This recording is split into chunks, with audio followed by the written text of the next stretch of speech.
Neon lights, they're cutting through the night. City streets, they call out to the fight. A skyline hums alive, never still. Chasing dreams, we run against the thrill. Young hearts in a glow, in the pulse of the street. We rise, we fall, where the shadows meet. Underneath the lights, we're the ones they'll talk about. Young, wild and free, let it all scream out.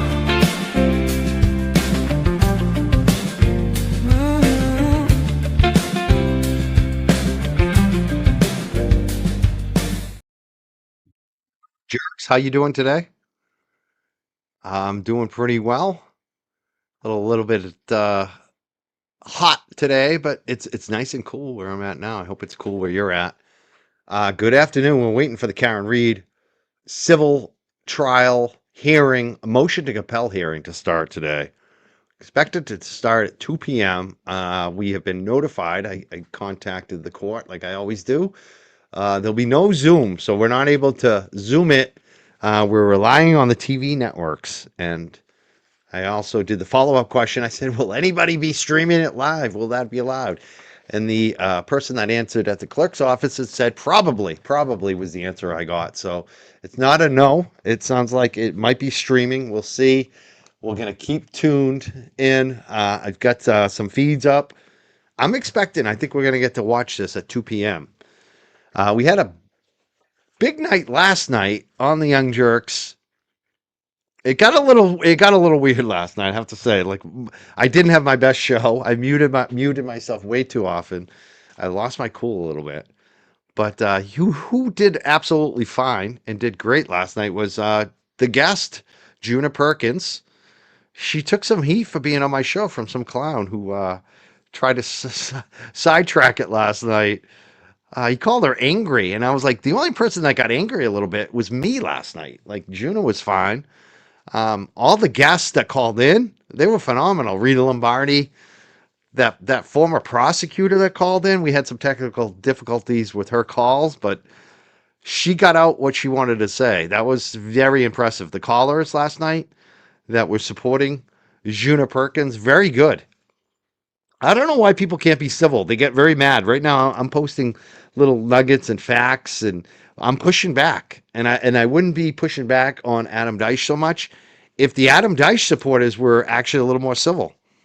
They're just so nasty that it deserves a response. And somebody had to say it. There's so many people who have been silently watching this. They're afraid to say anything. Even people last night, those panelists that came up. Do you think that they were a little worried about coming up last night? Yeah, some of them were. No doubt about it. Because it's been ridiculous. They attack Juna. They call it a junta. I mean, think about that. They call her junta.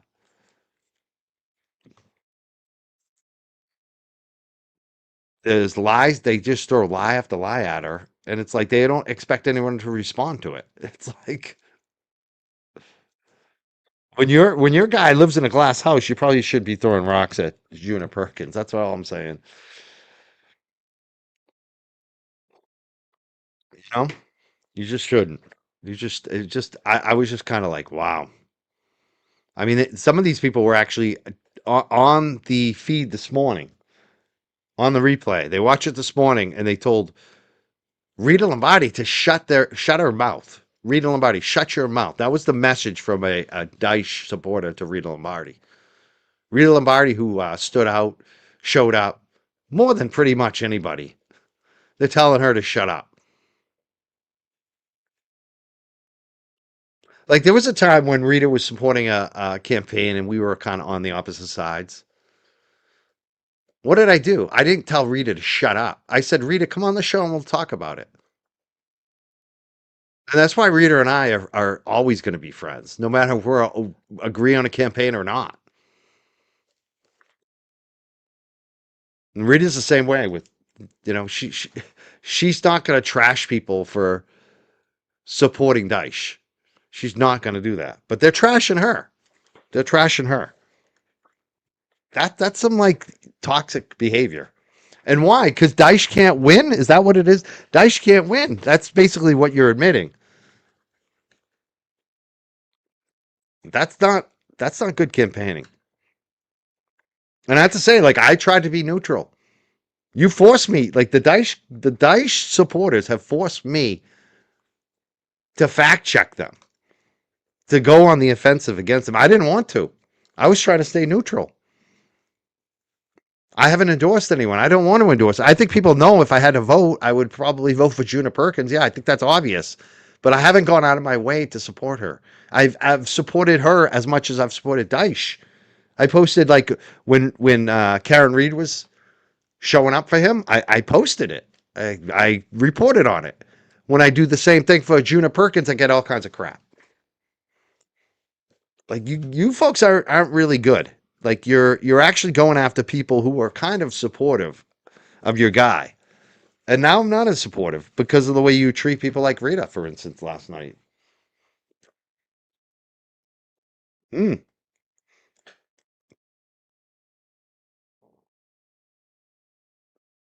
That was just one guy. It was just the one guy who's actually very angry. I mean, this is a guy we believe, the guy who said that on Twitter was the guy who drove, what was it, 6 to 8 hours to go confront Aiden, and Aiden didn't show up. I mean, he said I have emotional issues. I've never driven to New Jersey to go confront somebody that doesn't want to talk to me. Like the only way I'd drive to New Jersey, I said, is if Bruce Springsteen invited me to his house. And then Nan reminded me that I would probably go visit her. Yes, I would. I would if Bruce Springsteen or Nan Gallagher invited me, then I'd go. That'd be the only way I'd go to New Jersey. I used to drive to New Jersey, Morristown, actually. I worked for AIG Valak. That was our regional headquarters. We could fly; they would pay for it, but I prefer to drive, so I would have my car in Morristown. So I used to drive, and Jesus Christ, I would never do that again. Today, I'm too old to that. Like that was when I was young. I had all the time in the world. Today, no effing way. I'm too old to drive. That guy's too old to drive 8 hours to go talk to someone that doesn't want to talk to them. Imagine that drive. That must have been like a drive of shame on the way back. Like I spent all this time driving up to Massachusetts, and the dude ghosted me. Oh, I proved my point though. There you go. See, I appreciate that, Luis. That's the way it should be, and especially knowing that everyone has that common. Like nobody, everyone should be focusing on Connor. If you really want to make sure that Connor doesn't win, focus on Connor. You know. And if you don't like Juna, that's fine. You could say I don't like Juna. But the nastiness is the lying too.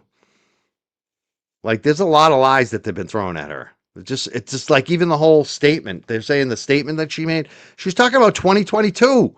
She's talking about when everyone in the world thought Karen Reed did manslaughter.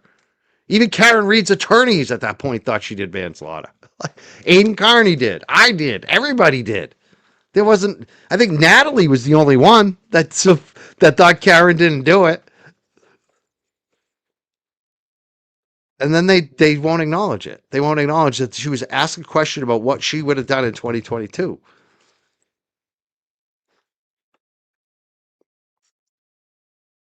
That's what bothers me. I don't like lies. I just don't. I don't care which side of the aisle you're on. I like. It doesn't matter to me. Like today, I went on the Grace Curley show. I'm not a fan of Turning Point USA. Let's put it that way.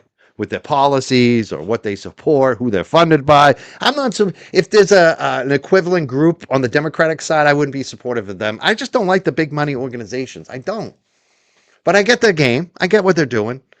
But I supported them big time today on the Grace Curley show because I don't like the lies and the bullshit that's been thrown at them with this whole Robinson case.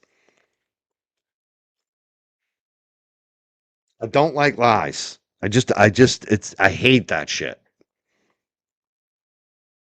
So here I am today supporting Turning Point USA, who I could not be opposed more politically, right? To me, it doesn't matter if you're lying. And Candace Owens has been lying about everything. I mean, we've been watching in court, right? We saw that they got the gun, they got the DNA, they got the video, they got him confessing to multiple people, they got text. And some people are like, how can you support the Karen Reed conspiracy, but you don't support the Tyler Robinson conspiracy? It's like, well, you know what? Tyler Robinson doesn't even believe in the Candace conspiracy. They're not using any of that information in his defense. In fact, his defense is trying to keep out evidence. They're trying to keep out the text. They're trying to keep out everything. They're trying to make sure that we don't see anything on the screen. Where Karen Reed did just the opposite. She fully embraced what was being reported by YouTubers. And not only that, there was shit to back it up. There was Proctor, there was text. She wanted the text in. That's the opposite of what Robinson defense is doing. Robinson's defense isn't supporting Candace at all. They're just trying to keep evidence out against this guy. Where Karen wanted everything in. So that's the difference. You have to look critically. Sometimes there is a conspiracy, sometimes there isn't. And the facts matter. Evidence matters. Court of law, what you see, it matters. Yeah, they're like, you really think he's innocent? I'm not buying it. Why did he confess to it? Why was it his grandfather's gun? I mean, come on. Why isn't his defense saying he's innocent? Why, Shazan, why isn't his defense claiming he's innocent? Why are they only trying to exclude evidence against him? We got caught up. I'm going to get out of here. I thought it would be a great idea if more information was found out. So let's first hear from Attorney Tuxbury relative to the information about Mr. Colin Albert. Certainly, Your Honor. I read this, so I apologize, I'm going to read it down, what Mr. Attorney Maddie did. So prior to the hearing, he had contacted the base asking about the inquiry we discussed on the hearing June 22nd. On June 23rd, he received a call from a private Jordan Rosa in the Legal Service Department at Fort Jackson, and he indicated he was returning a call to place last week. He made the request to Private Rosa about getting access to Mr. Albert, who, by the way, at this time, shortly after the hearing, he's now in basic training. So the 10-week basic training, the first 3 weeks was the initial school. He passed that. He's now basic training at Fort Jackson. Private Rosa indicated that he was unaware of what process it would have. On June 26, 2026, Attorney Maddie received a call from Sergeant Lucas Vaughn at the Trial Defense Services at Fort Jackson. He indicated he asked about getting access to him from basic training for purpose of subpoena. He was told, quote, "That's not happening," is what the sergeant said. He speculated that the only possibility would be a 30-minute phone call. He said that the training regimen for basic training is very specific and condensed. He advised that eating and sleeping are the only breaks that the trainees receive. He said that following his graduation from basic training or advanced infantry training, which is what he's doing, he'll be a permanent party member at a duty station. He's more likely to have access for a deposition at that time. On June 26th, Attorney Maddie received a correspondence from Colonel Jacqueline DeGain, basically suggesting that he would need the identity of Colin's commanding officer. We've now made several requests of Colonel DeGain for the identity of the commanding officer. Those have so far gone unanswered. So that's the current state now. We've had several calls with the private sergeant colonel. So far, don't have the information. It's been suggested to us that during basic training, they control their life from waking up to going to bed. That, like I said, the only breaks they get are sleeping and eating. And it's part of the turning them into a soldier. So that's the kind of information we have now.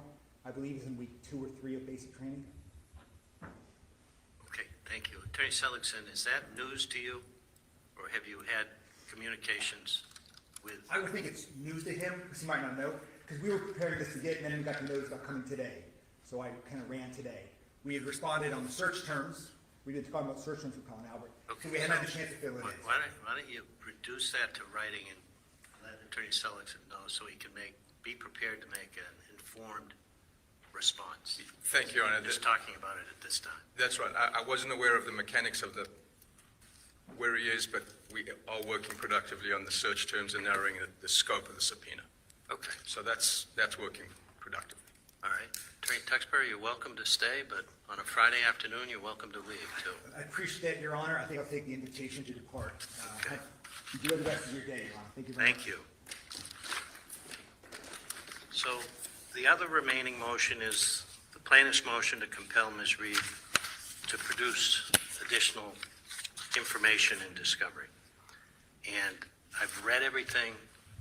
Mainly the issues relate to medical information and financial documents. And I guess I'll start with Attorney Seligson to ask you, given the,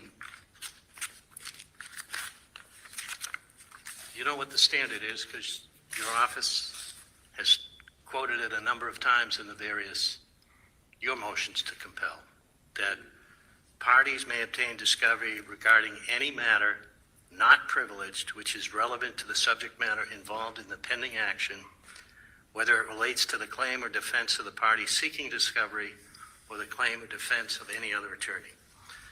Your opposition uses the term fishing expedition, which that's great if it's a criminal case, because that's where fishing expeditions are discouraged and not allowed under Rule 17 under the criminal rules. But this is a civil case, and Rule 26 is very broad. So without getting into the specifics about the medical, why isn't merely the provisions of Rule 26 applicable here, and why shouldn't they require production of the information the plaintiffs request?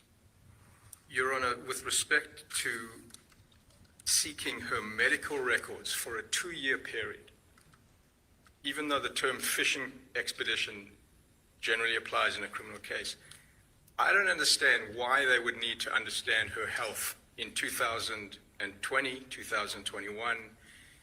How about 2022?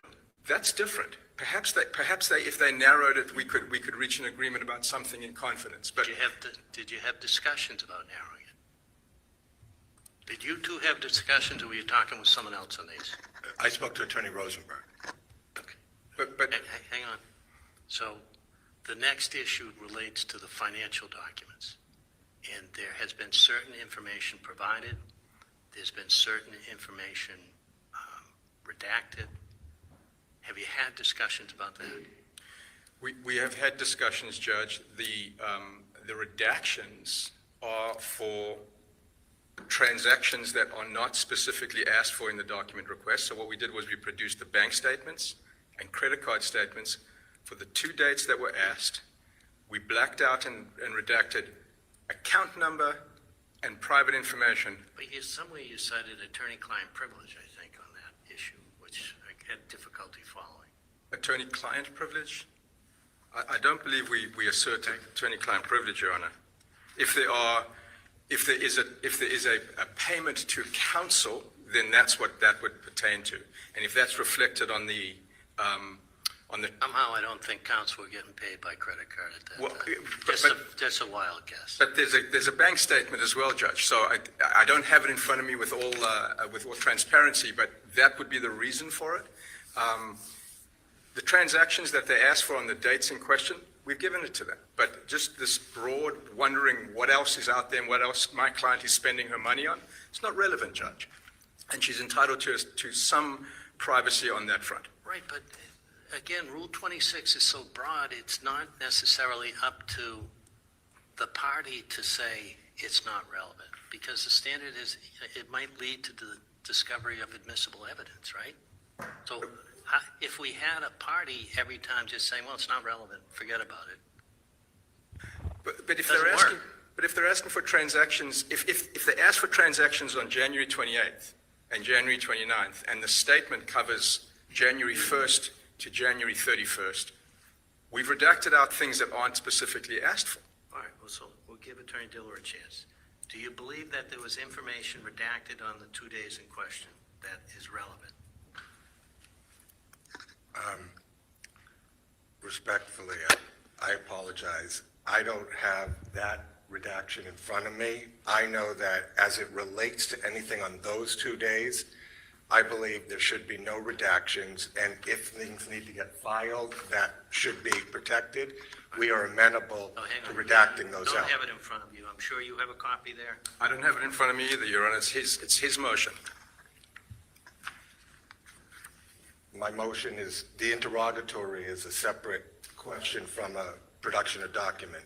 So in the interrogatory still remains unanswered. The production of document is a separate whole issue that we have an outstanding issue for production documents. I acknowledge that there was something that was turned over through production of documents relating to financial transactions. Our request asked them to articulate under oath, every one of the transactions that she had and the institutions that she filed them for those 2 days so that we can track both her whereabouts and also whether it's reasonably calculated, lead to discovery of admissible evidence, which is significant for just a 2-day period of time. In response to that, Your Honor, as we are entitled to under the rules, we are entitled to say, here are the documents that answer your question with appropriate redactions for things that are not asked for in the interrogatory. Let's go back to the medical issue for a second. Doesn't sound like the two of you have spoken about the medical issues. And you suggested there might be a limited period of time that there could be some agreement on. So I'm going to ask counsel to go talk about it. And I'm going to ask counsel to keep in mind the reference by Mr. Diller to the testimony from the criminal case and the forensic scientist relative to medications. Cited on page, it's in their reply, I think. Page 2 of the reply, Your Honor. So I'm going to give you a little time to go talk about that. And hopefully you'd also take the time to talk about the other financial records. All right? If Will you do, can't Your do it, you come back, I'll hear you, and I'll issue a decision at some point. Okay? Okay. Thank you, Your All Honor. right, Judge. Thank you. Court, all rise.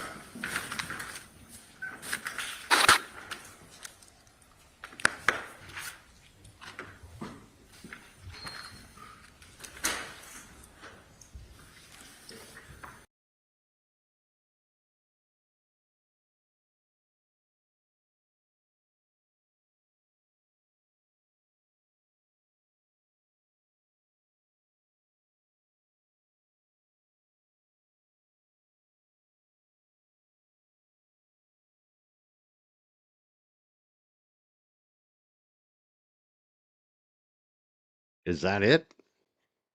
Are we all done for the day? We'll see.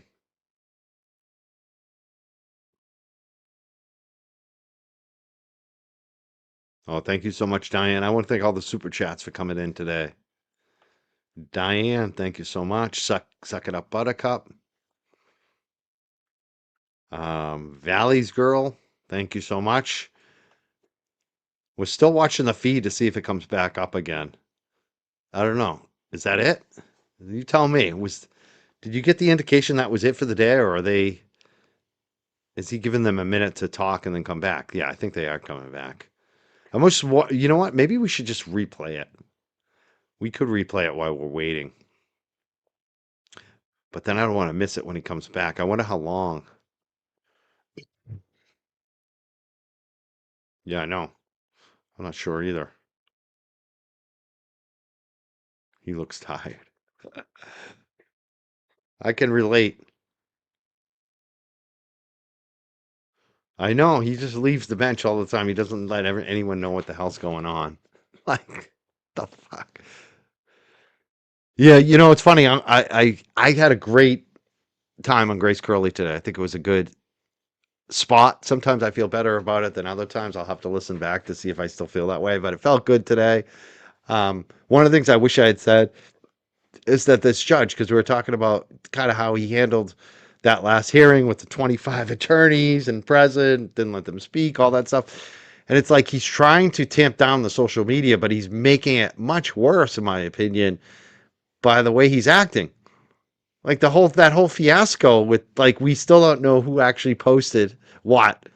And because of that, like all these YouTubers went for like 5 days. They're still talking about it. They're doing spaces and YouTube trying to figure out who posted what. Like I didn't cover that because it's like whatever. Who cares? It's not really that important. But I mean, that's what it created. It created more speculation. It created more drama. It's like, dude, you're creating the drama that you say you hate. I don't know. I just think it's funny. It's weird. It's weird. It's like, dude, you're creating the drama that you say you hate, Judge. What the Duck? Thank you so much. She's awesome. I love What the Duck. Thank you. I love seeing you, and thank you for gifting the 5 Young Jerks membership. Thank you, and congrats to all the people who got a new one. Yes, that is so generous. That is so generous.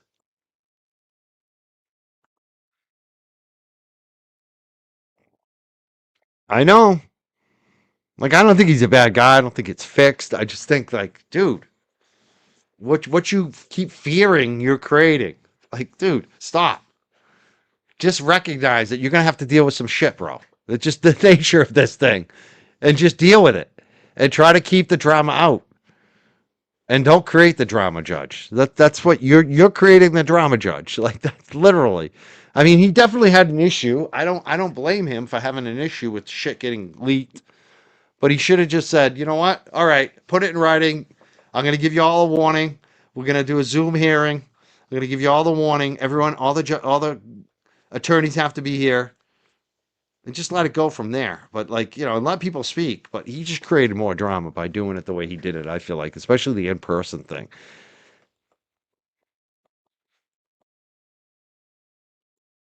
And not letting people speak.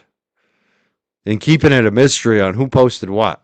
Like if you're gonna talk about it, if you're gonna have to talk about it and give timestamps, you gotta show it all. Because otherwise people are gonna be Inspector Clouseau on the internet and talk about it for the next fucking 6-7 days, which is really not what the people complaining about the info that got released or want. You know what I mean? It's like defeating. It's really self-defeating. Self-defeating. It's like when you try. It's almost like a parent when you're too strict of a parent. Being strict with your kids is kind of good in a way, like because you don't want your kid to be a spoiled brat, right? But if you get too strict, the kid's gonna rebel, and sometimes they go off the deep end. And a lot of times when they finally rebel, it's really off the deep end. Like they go, because a lot of times when you're too strict, the kid gets too sheltered too. And then they do something totally wild, just to, most kids will rebel by having a beer. Some kids will rebel by doing something life changing. That's not good because you were too strict. And that's kind of like this judge. He's like, the stricter you try to be, the worse people are going to react to it, bro. So just be firm, but don't overreact. Yeah, this case will never end. No, it's not gonna, because 2027 and 2028 is when we expect to have real court action in this. So 2028. I mean, that's when it could end. It could end by 2028. I mean, it might even be 2029, right? I mean, who knows? Thank you so much, Sassy, for throwing down. She says thank you and sent $2 today.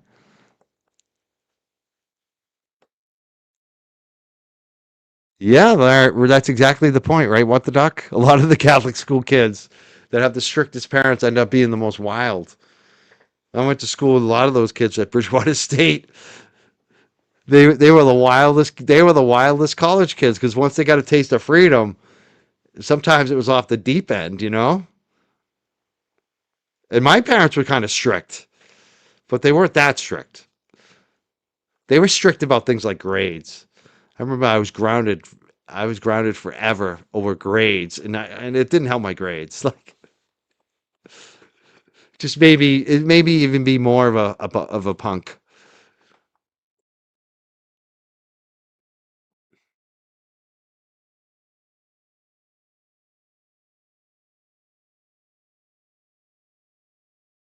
Yes, let's try to reach. We do have some goals today. Even bigger than the goals, the big thing is subs. If you can like and subscribe today, very much appreciate it. And use those hype points later. Save those hype points for us and use them later on when YouTube lets you. I don't even understand hyping, but I know it helps. So if you can use your points on us, we really appreciate it. I really appreciate it. I always say we. I've noticed some people don't like when YouTubers use we. The reason why I use we a lot is because number one, young jerks is plural, and I include all of you in that. But also because when I first started, we did have like a cast of characters on the show. It wasn't just me. There was a producer. There was also like a sales team and marketing and all that shit, and like some owners behind us. So it was like now it's funny because I am solo. It's really just me now. And I do still say we. I don't know. It's a creature of habit thing. But jerks is also plural. So you can't go after me for that. Like, don't shame me. Don't there's other genders. Like there's what do we call them? Like when you're more than one person? The jerks is more than one. Ah, thank you, What the Duck. Guaranteeing we make the goal. Of course I'll probably do another goal. Thank you so much. I thank you everybody for becoming members and helping us reach this goal today. I kept it low, and you guys easily crushed it. The ladies easily crushed it. Diane throwing down again. Goal met for you, Mike. We easily made it. Thank you so much. Really appreciate that. It helps. And again, we're just waiting to see if anything else happens in court here. What I'm going to do is I'm going to rewind it. I'm going to go back to our stream because right now nothing's going on. And I have a feeling if anything does happen, it's going to be in a few minutes. So why not just watch? We'll replay what just happened in court for people because a lot of people just arrive late anyways. And sometimes we watch it back a second time, we get more from it. So we're going to watch it back again. Hold on. And it looks like the hearing started a little bit late. Like I just wonder if we miss some of them. Sometimes we miss a minute or two when we find out later. So there could be another version of this released later. Canton Community Television probably is the way we would get that. I'm wondering if there's any of the hearing that we actually missed live. Sometimes the live takes a few minutes to get going. I don't think it's anything sinister. I just think it's the nature of live. I know all about it. Live is you never know what might happen. But let's replay it. We're gonna replay this. Share this tab instead. Let's see if we can do that. Yeah. We're gonna replay the hearing from just a few minutes ago that we just aired live here and see if we miss anything else while we're waiting to see if we got caught up. At that time, I'm gonna get out of here. I thought it would be a great idea if more information was found out. So let's first hear from Attorney Tuxbury relative to the information about Mr. Colin Albert. Certainly, Your Honor. I read this, so I apologize, I'm gonna read it down, what Mr. Attorney Matty did. So prior to the hearing, he had contacted the base asking about the inquiry we discussed on the hearing June 22nd. On June 23rd, he received a call from a private Jordan Rosa in the legal service department at Fort Jackson, and he indicated he was returning a call to place last week. He made the request to Private Rosa about getting access to Mr. Albert, who, by the way, at this time, shortly after the hearing, he's now in basic training. He's attending basic training. The first 3 weeks was his initial school. He passed that. He's now in basic training at Fort Jackson. Private Rosa indicated that he was unaware of what process it would have. On June 26, 2026, Attorney Matty received a call from Sergeant Lucas Vaughn at the Trial Defense Services at Fort Jackson. He indicated he asked about getting access to him from basic training for purpose of subpoena. He was told, quote, "That's not happening," is what the sergeant said. He speculated that the only possibility would be a 30-minute phone call. He said that the training regimen for basic training is very specific and condensed. He advised that eating and sleeping are the only breaks that the trainees receive. He said that following his graduation from basic training to advanced infantry training, which is what he's doing, he'll be a permanent party member at a duty station He's more likely to have access for a deposition at that time. On June 26th, Attorney Maddie received a correspondence from Colonel Jacqueline DeGain, basically suggesting that he would need the identity of Collins' commanding officer. We've now made several requests of Colonel DeGain for the identity of the commanding officer. Those have so far gone unanswered. So that's the current state now. We've had several calls with the private sergeant colonel. So far, don't have the information. It's been suggested to us that during basic training, they control their life from waking up to going to bed. That, like I said, the only breaks they get are sleeping and eating. And it's part of the turning them into a soldier. So that's the kind of information we have now. I believe is in week 2 or 3 of basic training. Okay, thank you. Attorney Seligson, is that news to you? Or have you had communications with? I would think it's news to him, because he might not know, because we were preparing this to get, and then we got the notice about coming today. So I kind of ran today. We had responded on the search terms. We did talk about search terms with Colin Albert. Okay, So we hadn't had a chance to fill it in. Why don't you reduce that to writing and let Attorney Seligson know so he can be prepared to make an informed response? Thank you, Your Honor. Just talking about it at this time. That's right. I wasn't aware of the mechanics of where he is, but we are working productively on the search terms and narrowing the scope of the subpoena. Okay, So that's working productively. all right. Attorney Tuxbury, you're welcome to stay, but on a Friday afternoon, you're welcome to leave too. I appreciate Your Honor. I think I'll take the invitation to depart. Enjoy the rest of your day, Your Honor. Thank you very much. Thank you. So the other remaining motion is the plaintiff's motion to compel Ms. Reed to produce additional information and discovery. And I've read everything. Mainly the issues relate to medical information and financial documents. And I guess I'll start with Attorney Seligson to ask you, given you know what the standard is, because your office has quoted it a number of times in your motions to compel, that parties may obtain discovery regarding any matter not privileged, which is relevant to the subject matter involved in the pending action, whether it relates to the claim or defense of the party seeking discovery or the claim or defense of any other attorney. Your opposition uses the term fishing expedition, which that's great if it's a criminal case, because that's where fishing expeditions are discouraged and not allowed under Rule 17 under the criminal rules. But this is a civil case, and Rule 26 is very broad. So without getting into the specifics about the medical, why isn't merely the provisions of Rule 26 applicable here, and why shouldn't they require production of the information the plaintiffs request? Your Honor, with respect to seeking her medical records for a 2-year period, even though the term fishing expedition generally applies in a criminal case, I don't understand why they would need to understand her health in 2020, 2021. How about 2022? That's different. Perhaps they, if they narrowed it, we could reach an agreement about something in confidence. But Did you have discussions about narrowing it? Did you two have discussions, or were you talking with someone else on these? I spoke to Attorney Rosenberg. Okay. but Hang on. So the next issue relates to the financial documents. And there has been certain information provided. There's been certain information redacted.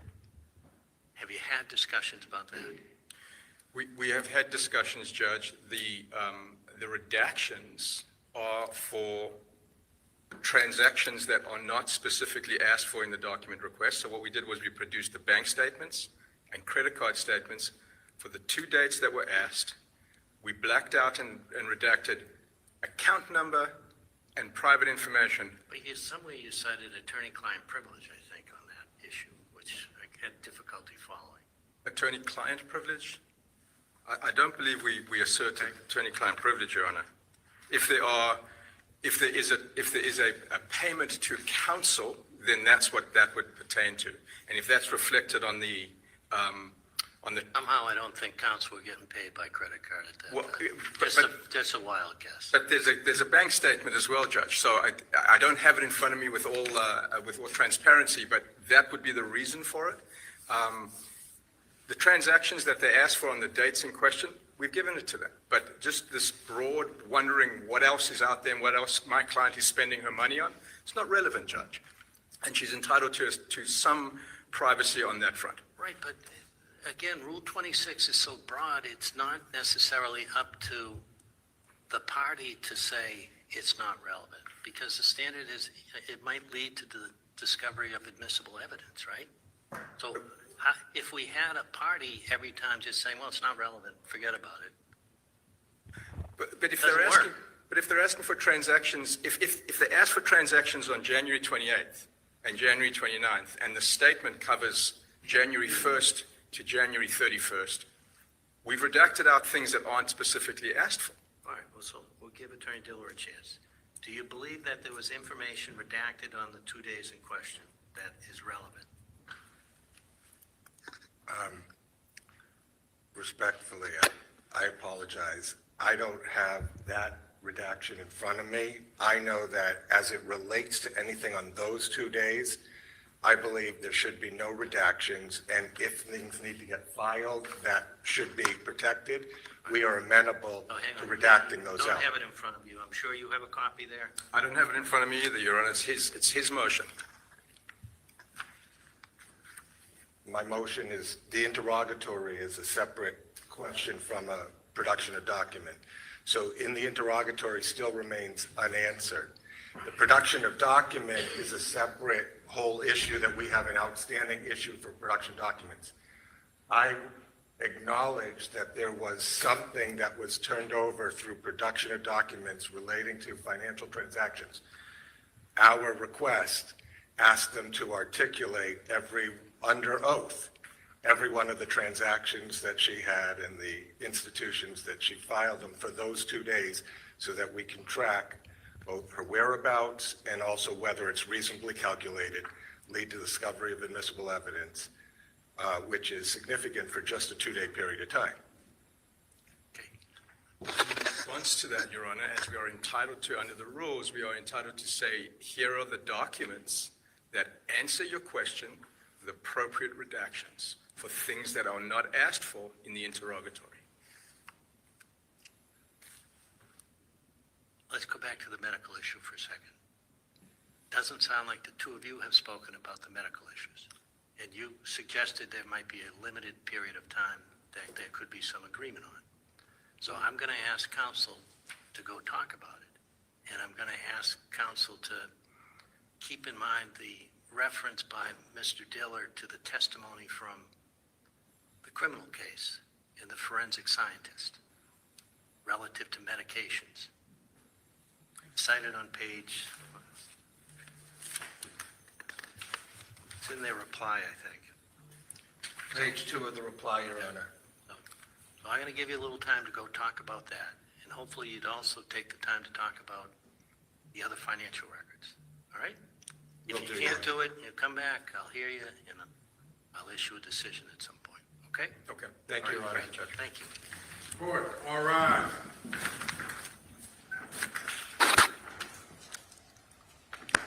Now, we're waiting to see if the stream comes back. Tim noted that Justice Serve TV has reported that this was not supposed to be streamed live, which has kind of been the precedent on these civil hearings until the last one. All of a sudden, they let us stream it live. Actually, let me get this video off. Hold on. So the last one, they let us stream live for some reason. And it looked like today they were going to allow it. It's kind of what the court indicated when I called them. But who knows? Maybe they were just supposed to record it and release it later. I don't even understand why that's a thing. Like, what difference does it make? But I don't know. But we're still watching. We're seeing if CBS Boston comes back. WBZ actually looks like they're the ones who are actually running this feed. So we're looking for WBZ TV to see if they come back, CBS Boston. The stream is still live. It's showing the Live U broadcast logo, but nothing back from the court yet. So we'll see. We may have to wait till later tonight or tomorrow to view it, maybe through Canton Community Television. We'll see. I don't know. We're just gonna wait. We're just gonna wait it out. See what happens here. Unless you want me to replay what we already watched again. But this is what we have on the screen. See what happens over there. We shall see, folks. We're watching it. So far, I haven't muted myself yet today. Am I going to have a perfect game today? I'm much more relaxed. Last night I was a little bit amped up. It's funny how people just poke you and poke you and poke you and poke you and poke you and poke you and poke you, and then when you react, they get surprised.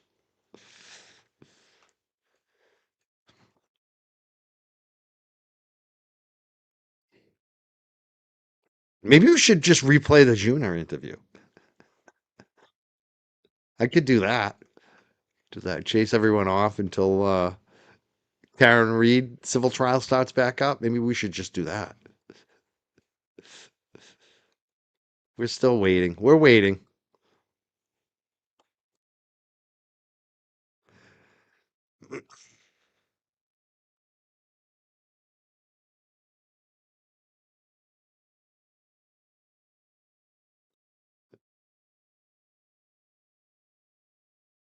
I'm just going to replay it again. We're just going to replay the Karen Reed hearing one more time.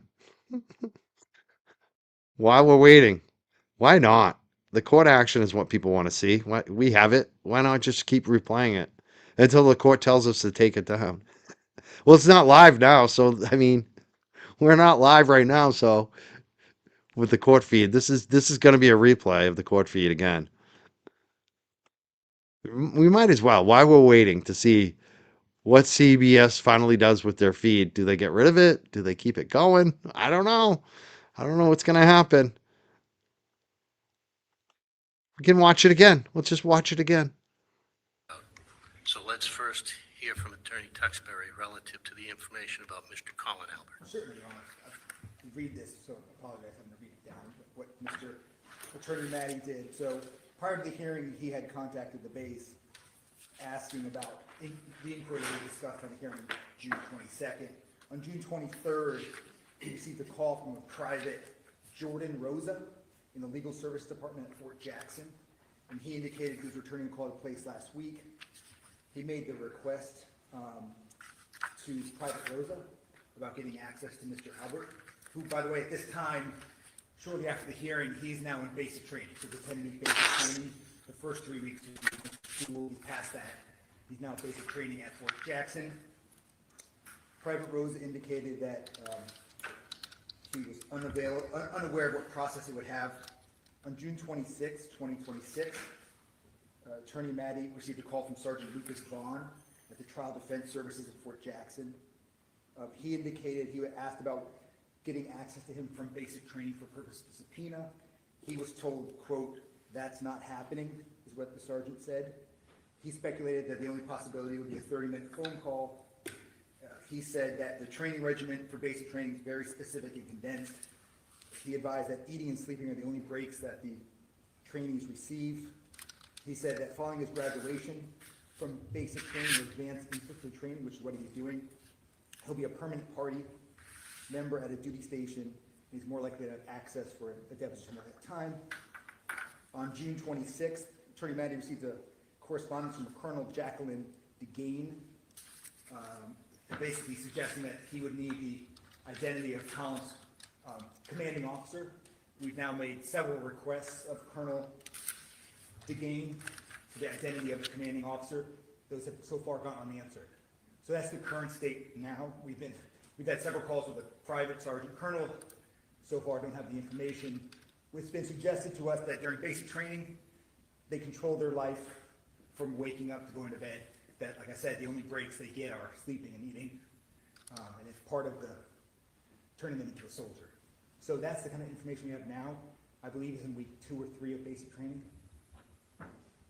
Okay, thank you. Attorney Seligson, is that news to you? Or have you had communications with? I would think it's news to him, because he might not know, because we were preparing this to get, and then we got the notice about coming today. So I kind of ran today. We had responded on the search terms. We did talk about search terms for Colin Albert. Okay, So we hadn't had a chance to fill it in. Why don't you reduce that to writing and let Attorney Seligson know so he can be prepared to make an informed response? Thank you, Your Honor. Just talking about it at this time. That's right. I wasn't aware of the mechanics of where he is, but we are working productively on the search terms and narrowing the scope of the subpoena. Okay, So that's working productively. all right. Attorney Tuxbury, you're welcome to stay, but on a Friday afternoon, you're welcome to leave too. I appreciate Your Honor. I think I'll take the invitation to depart. Enjoy the rest of your day, Your Honor. Thank you very much. Thank you. So the other remaining motion is the plaintiff's motion to compel Ms. Reed to produce additional information and discovery. And I've read everything. Mainly the issues relate to medical information and financial documents. And I guess I'll start with Attorney Seligson to ask you, given you know what the standard is, because your office has quoted it a number of times in your motions to compel, that parties may obtain discovery regarding any matter not privileged, which is relevant to the subject matter involved in the pending action, whether it relates to the claim or defense of the party seeking discovery or the claim or defense of any other attorney. Your opposition uses the term fishing expedition, which that's great if it's a criminal case, because that's where fishing expeditions are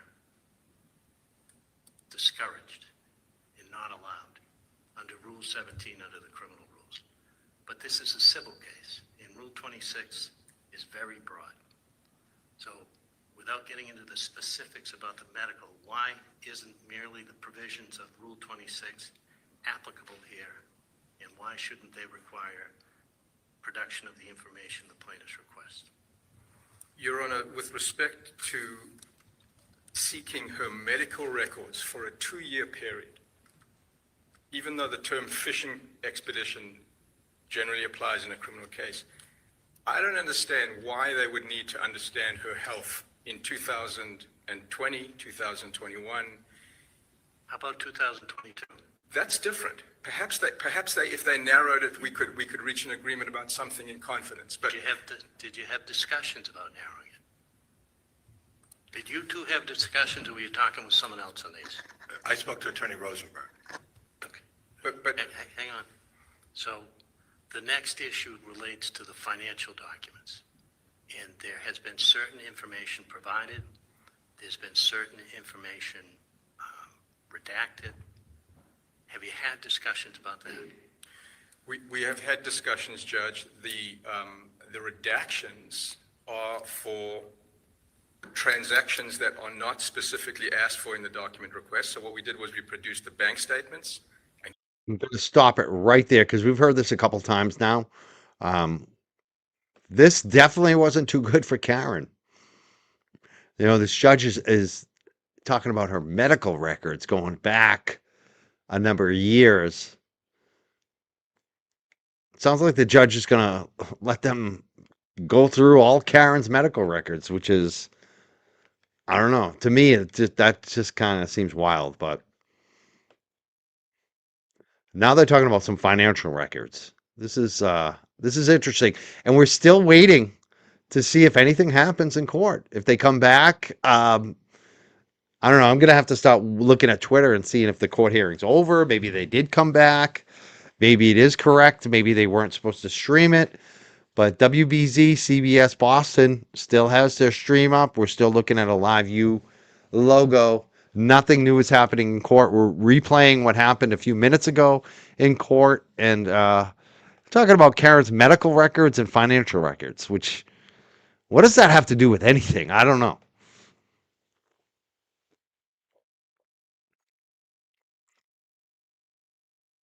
Credit card statements for the 2 dates that were asked We blacked out and redacted account number and private information. But somewhere you cited attorney-client privilege, I think, on that issue, which I had difficulty following. Attorney-client privilege? I don't believe we assert attorney-client privilege, Your Honor. If there is a payment to counsel, then that's what that would pertain to. And if that's reflected on the Somehow I don't think counsel were getting paid by credit card at that Well, time. Just a wild guess. But there's a bank statement as well, Judge. So I don't have it in front of me with all transparency, but that would be the reason for it. The transactions that they asked for on the dates in question, we've given it to them. But just this broad wondering what else is out there and what else my client is spending her money on, it's not relevant, Judge. And she's entitled to some privacy on that front. Right, but again, Rule 26 is so broad, it's not necessarily up to the party to say it's not relevant, because the standard is it might lead to the discovery of admissible evidence, right? So if we had a party every time just saying, well, it's not relevant, forget about it. But if Doesn't they're asking, work. but if they're asking for transactions, if they ask for transactions on January 28th and January 29th, and the statement covers January 1st to January 31st, we've redacted out things that aren't specifically asked for. All right, well, so we'll give Attorney Diller a chance.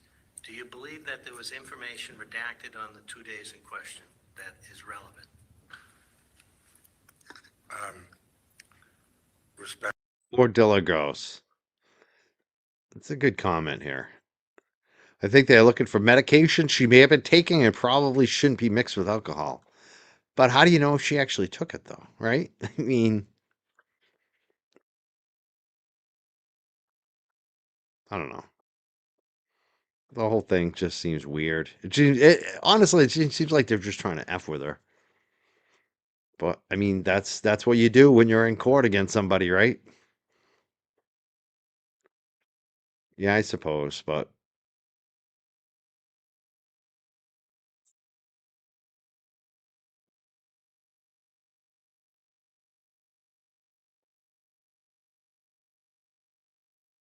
again, we're still waiting to see if anything else happens in court. I have a feeling that Kim and her reporting from Justice Serve TV might be on point. Maybe this judge stopped the live streaming, found out they were live streaming and is not allowing it. But I would think if that was the case, the feed would go down, and the feed is still up. It's still live. It still shows the live view. So we haven't seen anything new in court happen. It's weird. We're still waiting. I'm going to check the Twitter feeds. Maybe when we replay this on the next time around, see if they're still in court. I apologize. I don't have that redaction in front of me. I know that as it relates to anything on those 2 days, I believe there should be no redactions, and if things need to get filed, that should be protected. We are amenable Oh, hang to on. redacting those Don't out. have it in front of you. I'm sure you have a copy there. I don't have it in front of me either, Your Honor. It's his motion. My motion is, the interrogatory is a separate question from a production of document. So in the interrogatory still remains unanswered.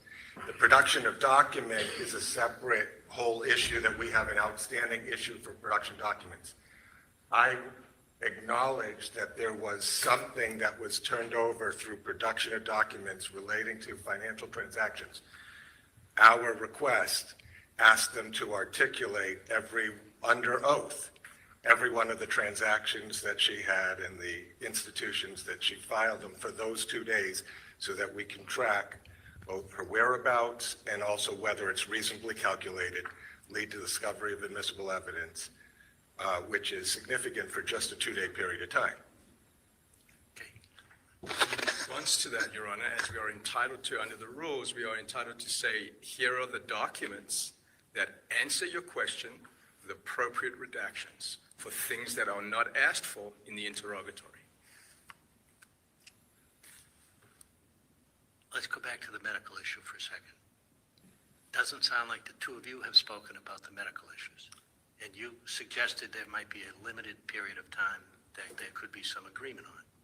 So I'm going to ask counsel to go talk about it.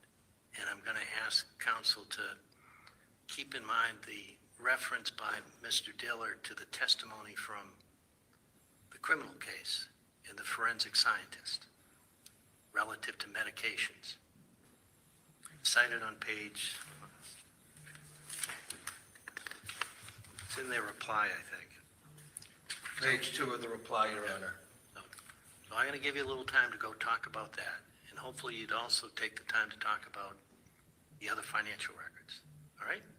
Will If do, you Your can't do it, you come back, I'll hear you, and I'll issue a decision at some point, okay? Okay, thank you, Your All Honor. right, Judge, thank you.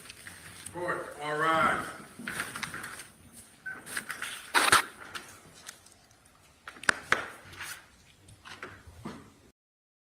Still waiting to see if anything else happens in court. From my understanding, people are still at the courthouse waiting. Well, maybe the hearing's happening. I don't know, but people are still there. It appears the hearing is not over, but we haven't had any live updates since the video that we keep replaying. And I am watching the feed from WBZ, CBS Boston, and nothing is going on over there so far. Yeah, per Justice Serve TV, that's what they're reporting. I'm gonna look for it too. We'll see what happens. We'll replay it again. We'll just keep replaying it until we know for sure that the hearing is not going to be broadcast anymore. I mean, I don't know. They might come back, so we're gonna hang until we hear that the hearing is over.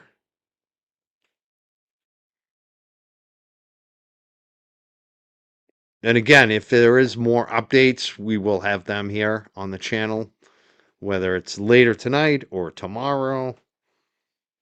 Hey, Nan. How you doing, Nan? Good to see you, Nan. Yeah, it sounds like they might come back. We'll see. But we're going to replay it anyways. We just got to keep replaying what we have from the hearing until we find out whether this hearing's over, whether or not they come back. If more information was found out. So let's first hear from Attorney Tuxbury relative to the information about Mr. Colin Albert. Certainly, Your Honor. I read this, so I apologize, I'm gonna read it down, what Mr. Attorney Matty did. So prior to the hearing, he had contacted the base asking about the inquiry we discussed on the hearing June 22nd. On June 23rd, he received a call from a private Jordan Rosa in the legal service department at Fort Jackson, and he indicated he was returning a call that placed last week. He made the request to Private Rosa about getting access to Mr. Albert, who, by the way, at this time, shortly after the hearing, he's now in basic training. So the 10-week basic training, the first 3 weeks was the initial school. He passed that. He's now basic training at Fort Jackson. Private Rosa indicated that he was unaware of what process it would have. On June 26, 2026, Attorney Matty received a call from Sergeant Lucas Vaughn at the Trial Defense Services at Fort Jackson. He indicated he asked about getting access to him from basic training for purpose of subpoena. He was told, quote, "That's not happening," is what the sergeant said. He speculated that the only possibility would be a 30-minute phone call. He said that the training regimen for basic training is very specific and condensed. He advised that eating and sleeping are the only breaks that the trainees receive. He said that following his graduation from basic training to advanced infantry training, which is what he's doing, he'll be a permanent party member at a duty station. He's more likely to have access for a deposition at that time. On June 26th, Attorney Matty received a correspondence from Colonel Jacqueline DeGain, basically suggesting that he would need the identity of Colin's commanding officer. We've now made several requests of Colonel DeGain for the identity of the commanding officer. Those have so far gone unanswered. So that's the current state now. We've had several calls with the private sergeant colonel. So far, don't have the information. It's been suggested to us that during basic training, they control their life from waking up to going to bed. That, like I said, the only breaks they get are sleeping and eating. And it's part of the turning them into a soldier. So that's the kind of information we have now. I believe it's in week 2 or 3 of basic training. Okay, Thank you. Attorney Seligson, is that news to you? Or have you had communications with? I would think it's news to him, because he might not know, because we were preparing this to get, and then we got the notice about coming today. So I kind of ran today. We had responded on the search terms. We did respond about search terms with Colin Albert. So we haven't had a chance to fill it in. Why don't you reduce that to writing and let Attorney Seligson know so he can be prepared to make an informed response? Thank you, Your Honor. Just talking about it at this time. That's right. I wasn't aware of the mechanics of where he is, but we are working productively on the search terms and narrowing the scope of the subpoena. Okay, So that's working productively. all right. Attorney Tuxbury, you're welcome to stay, but on a Friday afternoon, you're welcome to leave too. I appreciate Your Honor. I think I'll take the invitation to depart. Enjoy the rest of your day, Your Honor. Thank you very much. Thank you. So the other remaining motion is the plaintiff's motion to compel Ms. Reed to produce additional information and discovery. And I've read everything. Mainly the issues relate to medical information and financial documents. And I guess I'll start with Attorney Seligson to ask you, given you know what the standard is, because your office has quoted it a number of times in your motions to compel, that parties may obtain discovery regarding any matter not privileged, which is relevant to the subject matter involved in the pending action, whether it relates to the claim or defense of the party seeking discovery or the claim or defense of any other attorney. Your opposition uses the term fishing expedition, which that's great if it's a criminal case, because that's where fishing expeditions are discouraged and not allowed under Rule 17 under the criminal rules. But this is a civil case, and Rule 26 is very broad. So without getting into the specifics about the medical, why isn't merely the provisions of Rule 26 applicable here, and why shouldn't they require production of the information the plaintiffs request? Your Honor, with respect to seeking her medical records for a 2-year period, even though the term fishing expedition generally applies in a criminal case, I don't understand why they would need to understand her health in 2020, 2021. How about 2022? That's different. Perhaps they, if they narrowed it, we could reach an agreement about something in confidence. But Did you have discussions about narrowing it? Did you two have discussions, or were you talking with someone else on these? I spoke to Attorney Rosenberg. Okay. but Hang on. So the next issue relates to the financial documents. And there has been certain information provided. There's been certain information redacted. Have you had discussions about that? we have had discussions, Judge. The redactions are for transactions that are not specifically asked for in the document request. So what we did was we produced the bank statements and credit card statements for the 2 dates that were asked. We blacked out and redacted account number and private information. But somewhere you cited attorney-client privilege, I think, on that issue, which I had difficulty following. Attorney-client privilege? I don't believe we assert attorney-client privilege, Your Honor. If there is a payment to counsel, then that's what that would pertain to. And if that's reflected on the Somehow I don't think counsel were getting paid by credit card at that Well, time. Just a wild guess. But there's a bank statement as well, Judge. So I don't have it in front of me with all transparency, but that would be the reason for it. The transactions that they asked for on the dates in question, we've given it to them. But just this broad wondering what else is out there and what else my client is spending her money on, it's not relevant, Judge.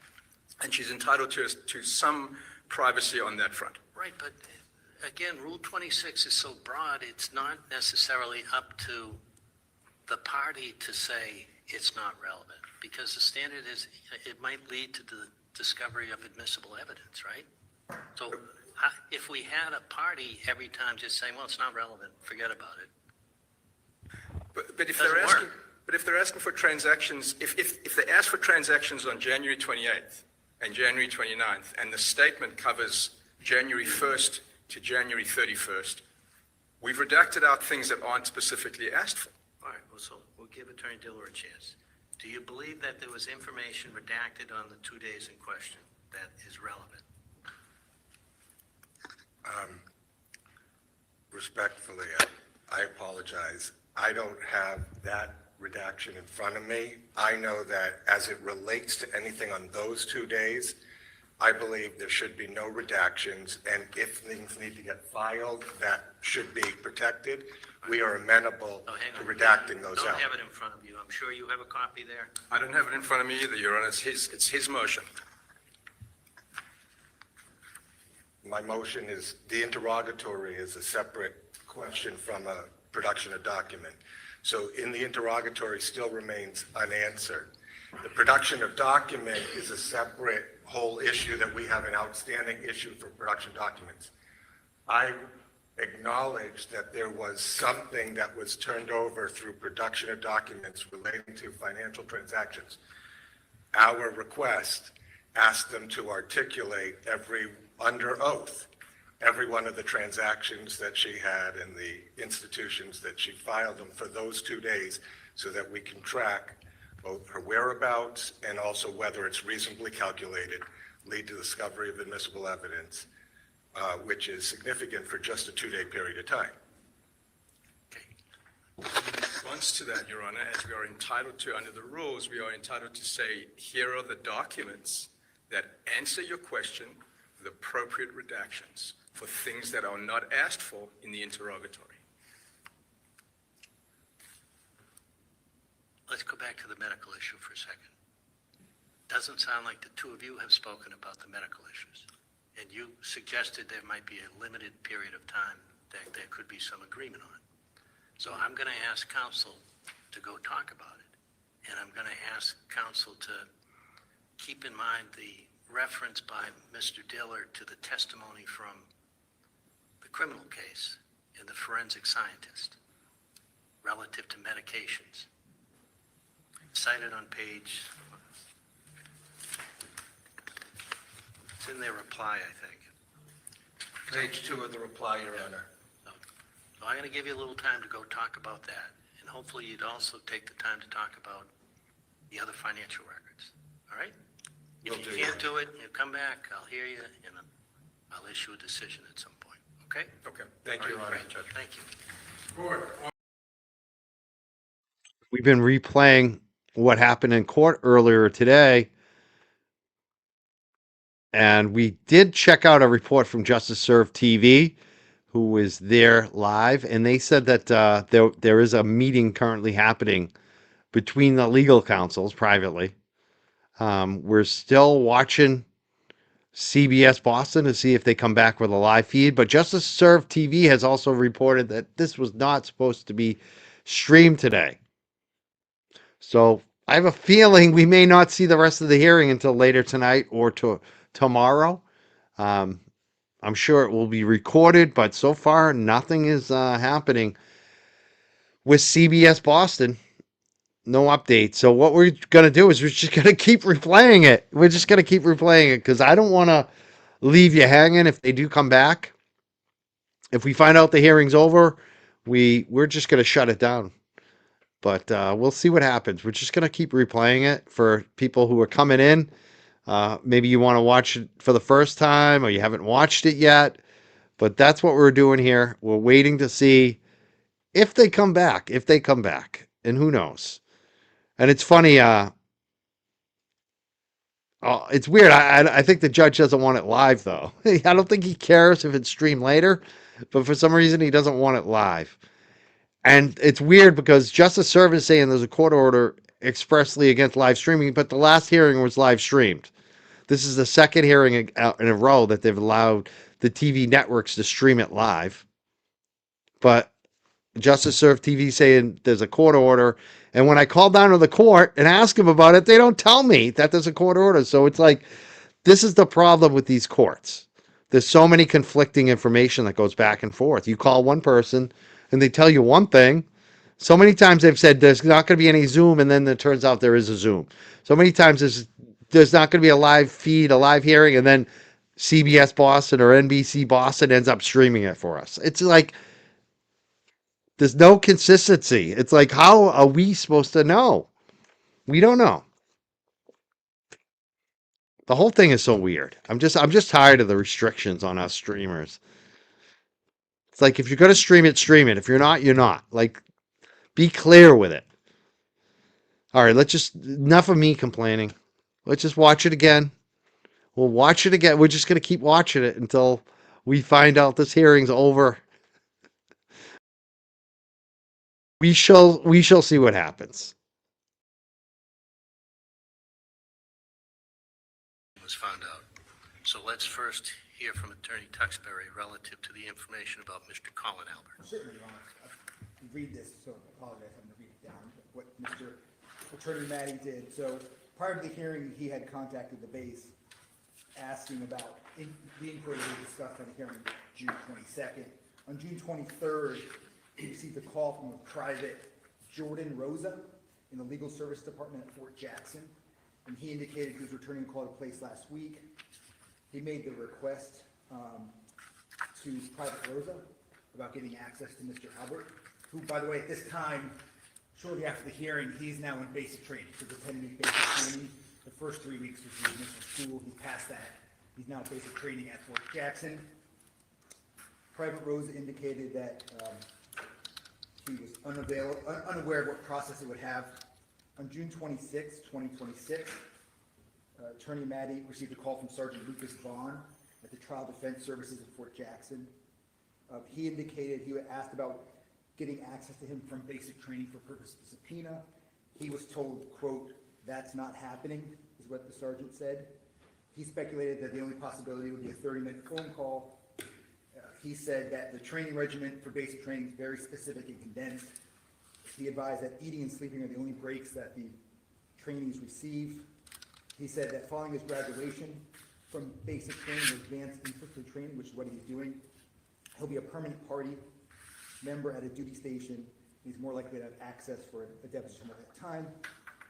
On June 26th, Attorney Maddie received a correspondence from Colonel Jacqueline DeGain, basically suggesting that he would need the identity of Colin's commanding officer. We've now made several requests of Colonel DeGain for the identity of the commanding officer. Those have so far gone unanswered. So that's the current state now. We've had several calls with a private sergeant colonel. So far, don't have the information. It's been suggested to us that during basic training, they control their life from waking up to going to bed. That, like I said, the only breaks they get are sleeping and eating. And it's part of the turning them into a soldier. So that's the kind of information we have now. I believe it's in week 2 or 3 of basic training. Okay, thank you. Attorney Seligson, is that news to you? Or have you had communications with? I would think it's news to him, because he might not know, because we were preparing this to get, and then we got the notice about coming today. So I kind of ran today. We had responded on the search terms. We did talk about search terms for Colin Albert. Okay, So we hadn't had a chance to fill it in. Why don't you reduce that to writing and let Attorney Seligson know so he can be prepared to make an informed response. Thank you, Your Honor. Just talking about it at this time. That's right. I wasn't aware of the mechanics of where he is, but we are working productively on the search terms and narrowing the scope of the subpoena. Okay, So that's working productively. all right. Attorney Tuxbury, you're welcome to stay, but on a Friday afternoon, you're welcome to leave too. I appreciate Your Honor. I think I'll take the invitation to depart. Enjoy the rest of your day, Your Honor. Thank you very much. Thank you. So the other remaining motion is the plaintiff's motion to compel Ms. Reed to produce additional information and discovery. And I've read everything. Mainly the issues relate to medical information and financial documents. And I guess I'll start with Attorney Seligson to ask you, given you know what the standard is, because your office has quoted it a number of times in your motions to compel, that parties may obtain discovery regarding any matter not privileged, which is relevant to the subject matter involved in the pending action, whether it relates to the claim or defense of the party seeking discovery or the claim or defense of any other attorney. Your opposition uses the term fishing expedition, which that's great if it's a criminal case, because that's where fishing expeditions are discouraged and not allowed under Rule 17 under the criminal rules. But this is a civil case, and Rule 26 is very broad. So without getting into the specifics about the medical, why isn't merely the provisions of Rule 26 applicable here, and why shouldn't they require production of the information the plaintiffs request? Your Honor, with respect to seeking her medical records for a 2-year period, even though the term fishing expedition generally applies in a criminal case, I don't understand why they would need to understand her health in 2020, 2021. How about 2022? That's different. Perhaps they, if they narrowed it, we could reach an agreement about something in confidence. But Did you have discussions about narrowing it? Did you two have discussions, or were you talking with someone else on these? I spoke to Attorney Rosenberg. Okay. but Hang on. So the next issue relates to the financial documents. And there has been certain information provided. There's been certain information redacted. Have you had discussions about that? we have had discussions, Judge. The redactions are for transactions that are not specifically asked for in the document request. So what we did was we produced the bank statements and credit card statements for the 2 dates that were asked. We blacked out and redacted account number and private information. But somewhere you cited attorney-client privilege, I think, on that issue, which I had difficulty following. Attorney-client privilege? I don't believe we assert attorney-client privilege, Your Honor. If there is a payment to counsel, then that's what that would pertain to. And if that's reflected on the Somehow I don't think counsel were getting paid by credit card at that Well, time. Just a wild guess. But there's a bank statement as well, Judge. So I don't have it in front of me with all transparency, but that would be the reason for it. The transactions that they asked for on the dates in question, we've given it to them. But just this broad wondering what else is out there and what else my client is spending her money on, it's not relevant, Judge. And she's entitled to some privacy on that front. Right, but again, Rule 26 is so broad, it's not necessarily up to the party to say it's not relevant, because the standard is it might lead to the discovery of admissible evidence, right? So if we had a party every time just saying, well, it's not relevant, forget about it. But if Doesn't they're asking, work. but if they're asking for transactions, if they ask for transactions on January 28th and January 29th, and the statement covers January 1st to January 31st, we've redacted out things that aren't specifically asked for. All right, well, so we'll give Attorney Diller a chance. Do you believe that there was information redacted on the 2 days in question that is relevant? Respectfully, I apologize. I don't have that redaction in front of me. I know that as it relates to anything on those 2 days, I believe there should be no redactions, and if things need to get filed, that should be protected.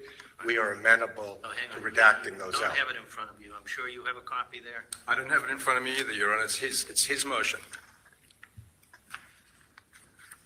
My motion is, the interrogatory is a separate question from a production of document.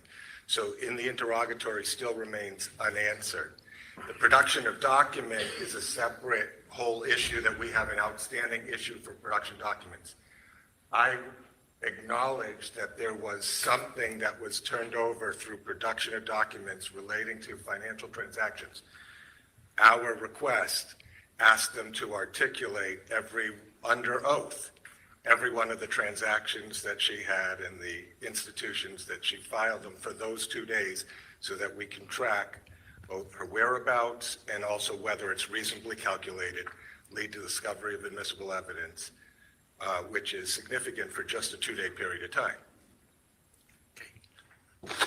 response to that, Your Honor, as we are entitled to under the rules, we are entitled to say, here are the documents that answer your question with appropriate redactions for things that are not asked for in the interrogatory. Let's go back to the medical issue for a second. Doesn't sound like the two of you have spoken about the medical issues. And you suggested there might be a limited period of time that there could be some agreement on. So I'm going to ask counsel to go talk about it. And I'm going to ask counsel to keep in mind the reference by Mr. Dillard to the testimony from the criminal case and the forensic scientist relative to medications. Cited on page, it's in their reply, I think. Page 2 of the reply, Your Honor. So I'm going to give you a little time to go talk about that. And hopefully you'd also take the time to talk about the other financial records. All right? If you can't do it, you come back, I'll hear you, and I'll issue a decision at some point. Okay? Okay, thank you, Your All Honor. right, Judge. Thank you. Court, all rise.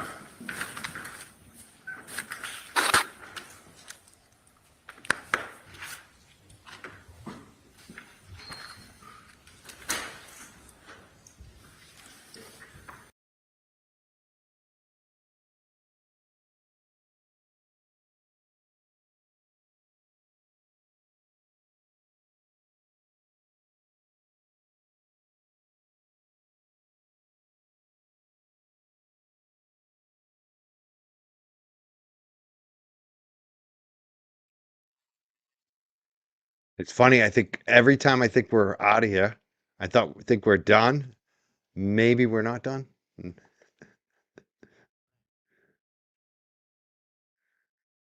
Let's just say this.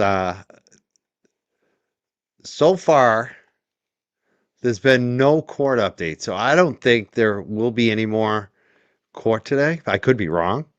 But just from reading what Justice Service said, they're still meeting privately.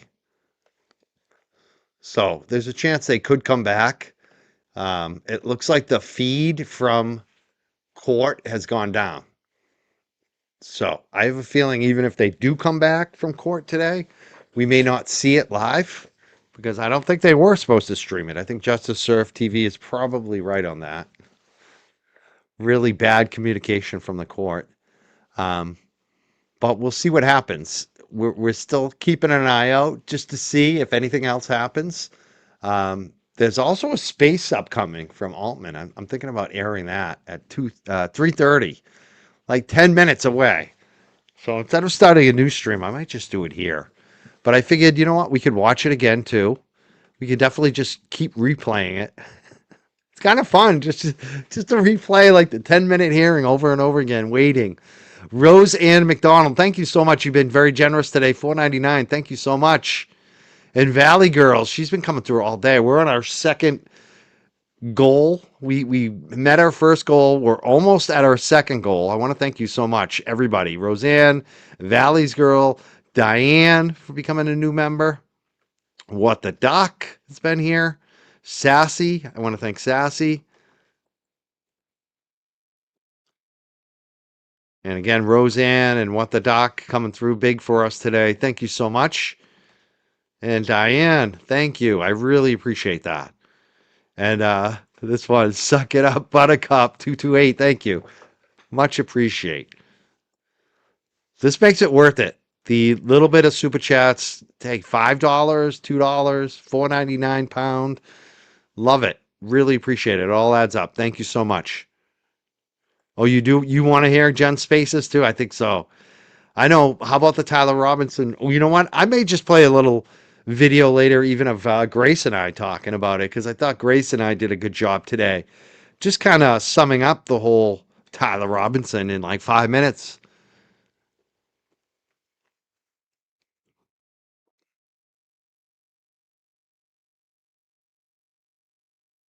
So I'm going to replay this again while we wait. While we wait to see if anything new is happening in court. While we wait. And we'll wait for Altman too. Information was found out. So let's first hear from Attorney Tuxbury relative to the information about Mr. Colin Albert. Certainly, Your Honor. read this, so I apologize, I'm gonna read it down, what Mr. Attorney Maddie did. So prior to the hearing, he had contacted the base asking about the inquiry we discussed on the hearing June 22nd. On June 23rd, he received a call from a private Jordan Rosa in the Legal Service Department at Fort Jackson, and he indicated he was returning a call to place last week. He made the request to Private Rosa about getting access to Mr. Albert, who, by the way, at this time, shortly after the hearing, he's now in basic training. So the 10-week basic training, the first 3 weeks was the initial school. He passed that. He's now in basic training at Fort Jackson. Private Rosa indicated that he was unaware of what process it would have. On June 26, 2026, Attorney Maddie received a call from Sergeant Lucas Vaughn at the Trial Defense Services at Fort Jackson. He indicated he had asked about getting access to him from basic training for purpose of subpoena. He was told, quote, "That's not happening," is what the sergeant said. He speculated that the only possibility would be a 30-minute phone call. He said that the training regimen for basic training is very specific and condensed. He advised that eating and sleeping are the only breaks that the trainees receive. He said that following his graduation from basic training to advanced infantry training, which is what he's doing, he'll be a permanent party member at a duty station, and he's more likely to have access for a deposition at that time. On June 26th, Attorney Maddie received a correspondence from Colonel Jacqueline DeGain, basically suggesting that he would need the identity of Tom's commanding officer. We've now made several requests of Colonel DeGain for the identity of the commanding officer. Those have so far gone unanswered. So that's the current state now. We've had several calls with a private sergeant colonel. So far, don't have the information. It's been suggested to us that during basic training, they control their life from waking up to going to bed. That, like I said, the only breaks they get are sleeping and eating. And it's part of the turning them into a soldier. So that's the kind of information we have now. I believe it's in week 2 or 3 of basic training. Okay, thank you. Attorney Seligson, is that news to you? Or have you had communications with? I would think it's news to him, because he might not know, because we were preparing this to get, and then we got the notice about coming today. So I kind of ran today. We had responded on the search terms. We did talk about search terms with Colin Albert. Okay, So we hadn't had a chance to fill it in. Why don't you reduce that to writing and let Attorney Seligson know so he can be prepared to make an informed response? Thank you, Your Honor. Just talking about it at this time. That's right. I wasn't aware of the mechanics of where he is, but we are working productively on the search terms and narrowing the scope of the subpoena. Okay, So that's working productively. all right. Attorney Tuxbury, you're welcome to stay, but on a Friday afternoon, you're welcome to leave too. I appreciate that, Your Honor. I think I'll take the invitation to depart. Enjoy the rest of your day, Your Honor. Thank you very much. Thank you. So the other remaining motion is the plaintiff's motion to compel Ms. Reed to produce additional information and discovery. And I've read everything. Mainly the issues relate to medical information and financial documents. And I guess I'll start with Attorney Seligson to ask you, given you know what the standard is, because your office has quoted it a number of times in your motions to compel, that parties may obtain discovery regarding any matter not privileged, which is relevant to the subject matter involved in the pending action, whether it relates to the claim or defense of the party seeking discovery or the claim or defense of any other attorney. Your opposition uses the term fishing expedition, which that's great if it's a criminal case, because that's where fishing expeditions are discouraged and not allowed under Rule 17 under the criminal rules. But this is a civil case, and Rule 26 is very broad. So without getting into the specifics about the medical, why isn't merely the provisions of Rule 26 applicable here, and why shouldn't they require production of the information the plaintiffs request? Your Honor, with respect to seeking her medical records for a 2-year period, even though the term fishing expedition generally applies in a criminal case. I don't understand why they would need to understand her health in 2020, 2021. How about 2022? That's different. Perhaps they, if they narrowed it, we could reach an agreement about something in confidence. But Did you have discussions about narrowing it? Did you two have discussions, or were you talking with someone else on these? I spoke to Attorney Rosenberg. Okay. but Hang on. So the next issue relates to the financial documents. And there has been certain information provided. There's been certain information redacted. Have you had discussions about that?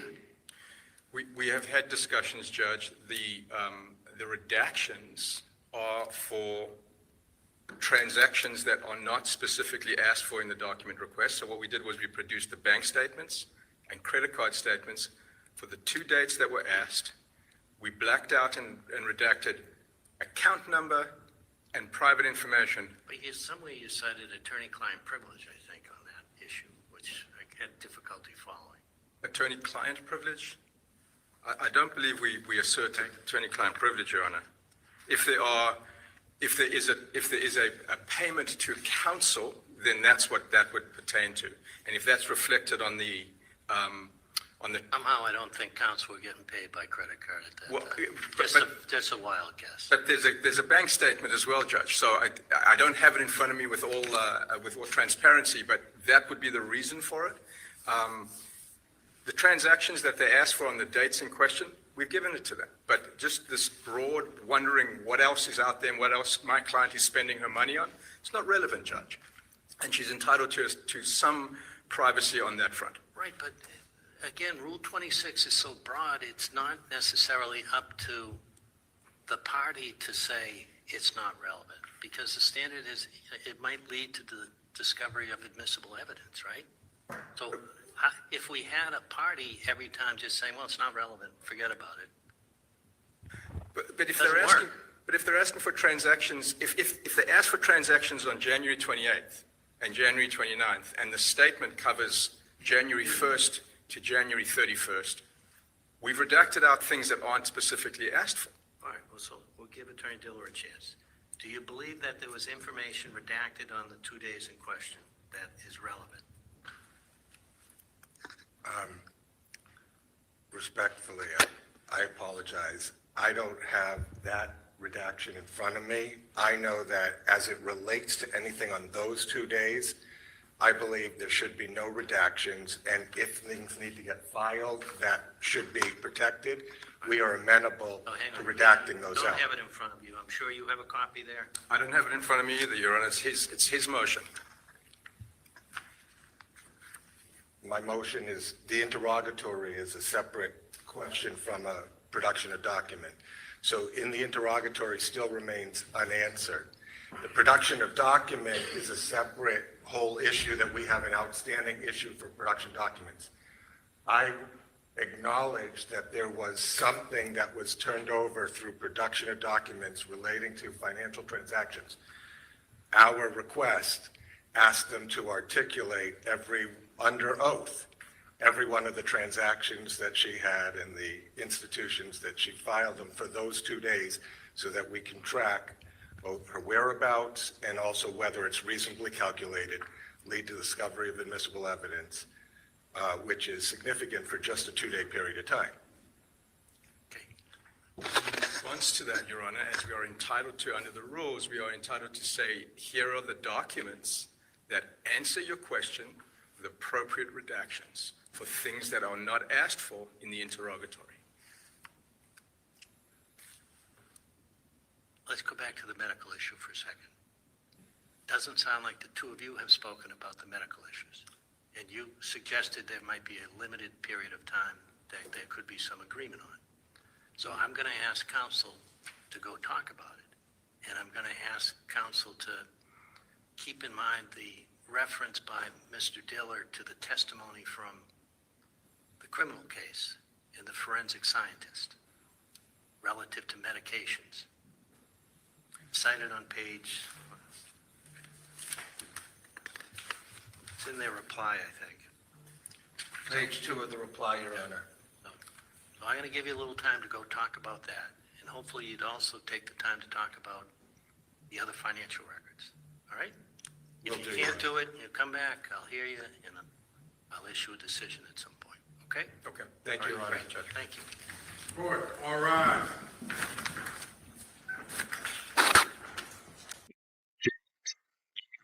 Everybody for donating today, contributing. We've had a lot of donations. What the Duck came through again. Roseanne McDonald. We hit both our goals today. We might even do another goal. Who knows? Who knows, right? Thank you so much for being here today. So many of you have been just kicking in. I really appreciate it.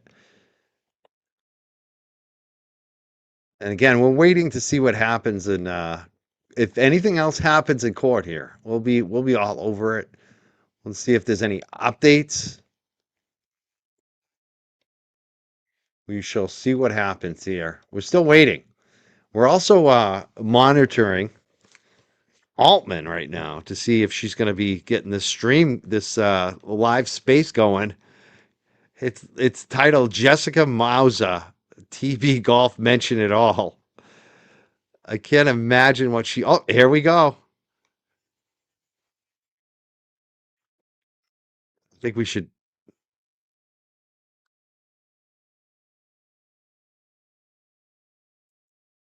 brain up. Up at 9.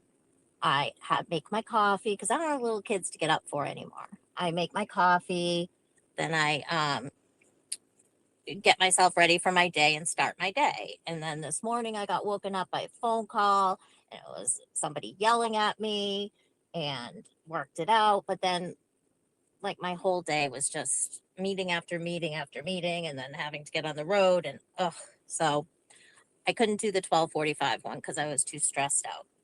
So here I am, and I got lots of stuff I want to talk about. Young jerks, are you streaming this? I see you. You like to stream my spaces.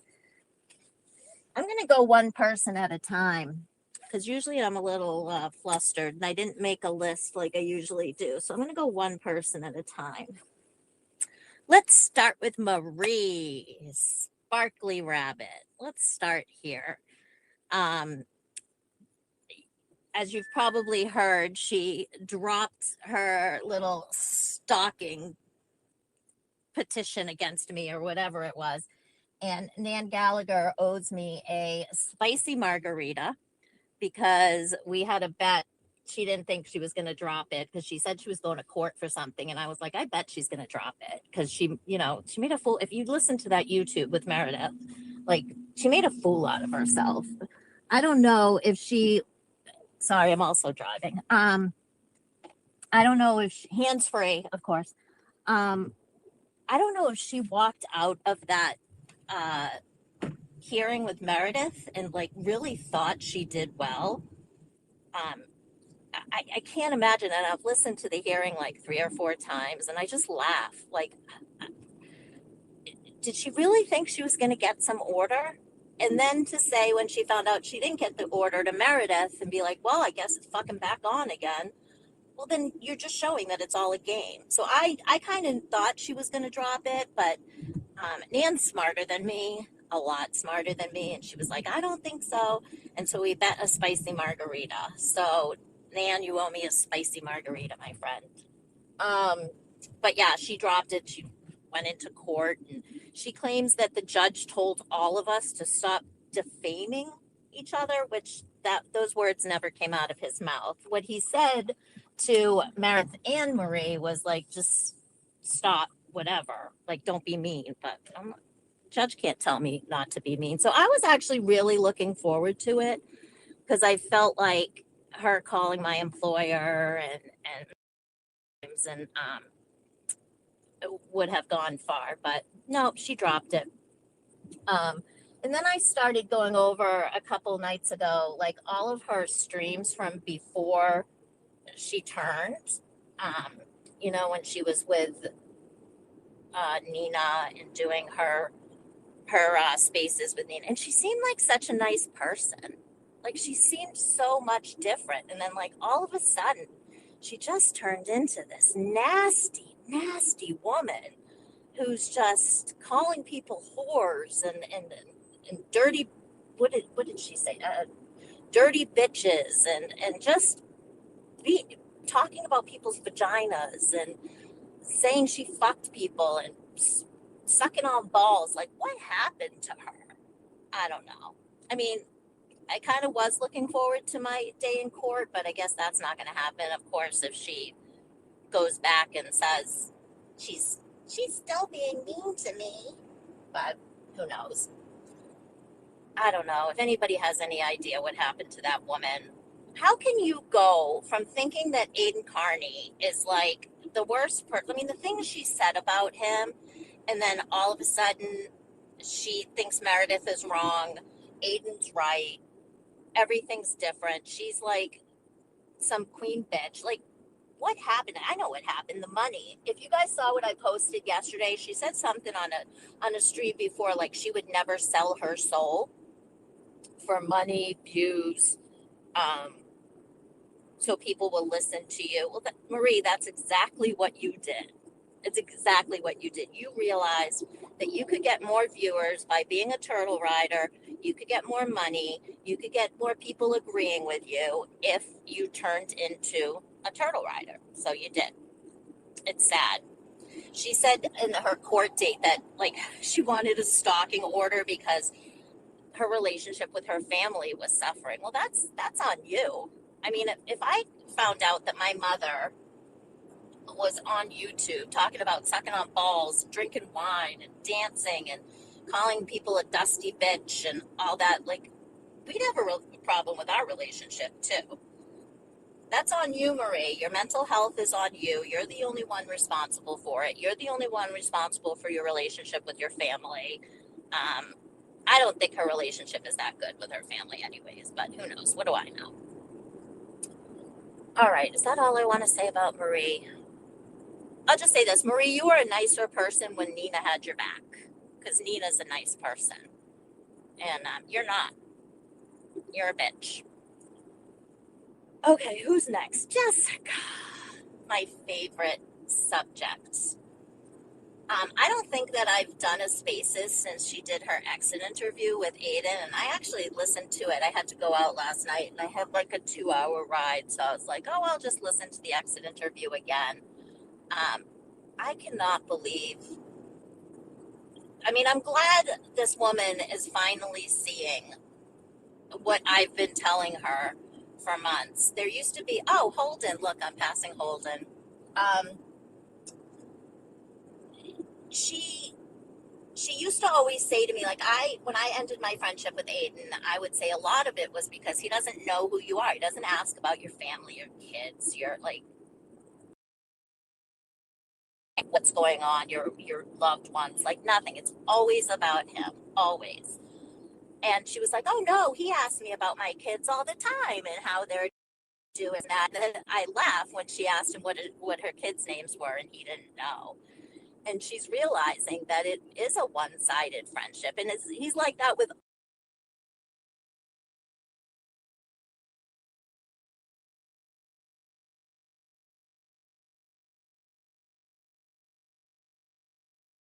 anything.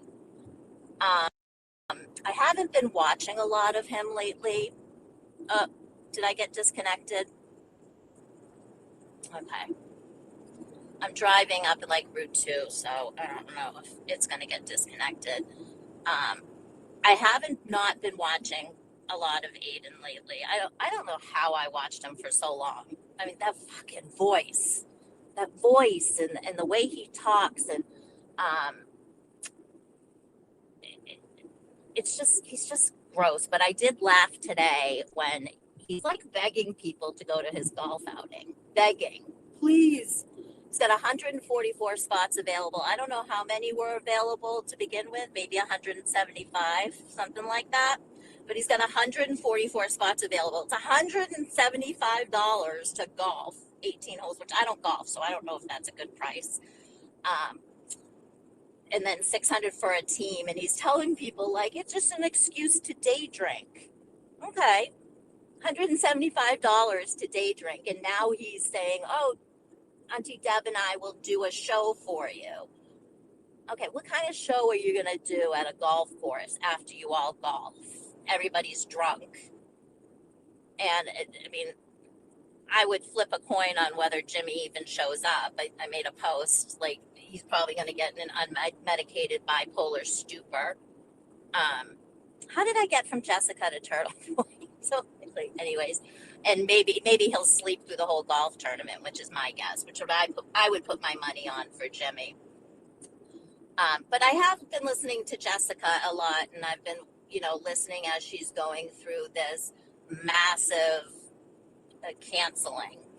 I hate that word canceling, but you all know what I mean. And well, a part of me, I will admit, maybe my left pinky toenail part of me felt bad for her for like 7.2 seconds. I don't feel bad for her at all.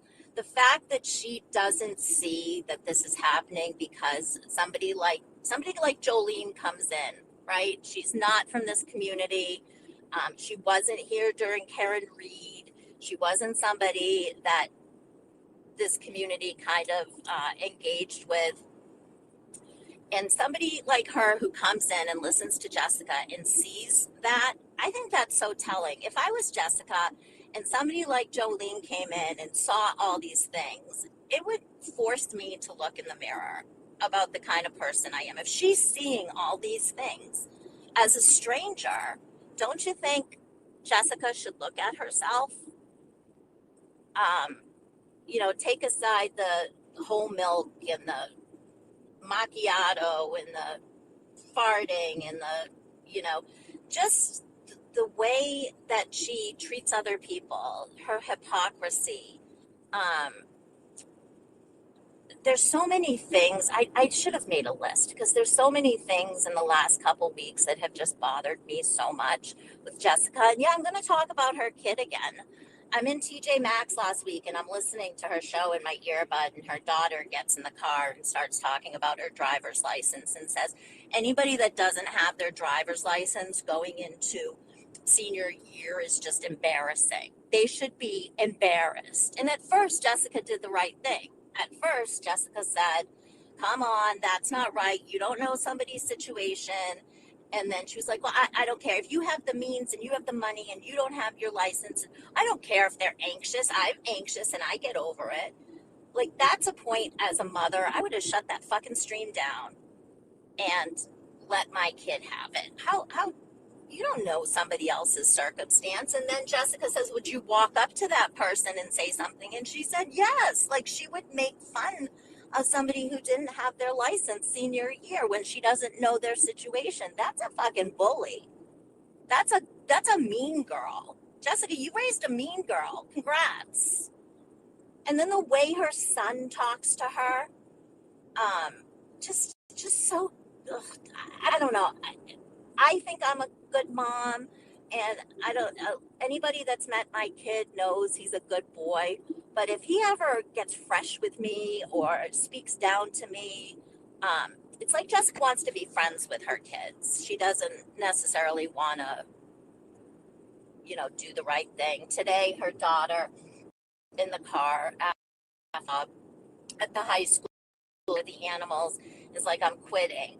And so Jessica puts her stream on mute for 20 minutes. What does that show your kid? Oh, let me just, mute this stream so I can deal with you. Hurry up because I got to get back to my bunnies. No, you turn the stream off. Sorry, bunnies, I got to go. My daughter needs me. She's very distressed and upset. I'm going to hang up the phone or I'm going to stop my show. But she doesn't do that. She would never do that because that 20 minutes that she just left you on mute with dead air is probably, $40 in her pocket. I can't stand this woman. I just don't feel badly for her. I think she's being forced to look at herself in the mirror, and she's not humble at all. She's calling everybody else, leave me alone.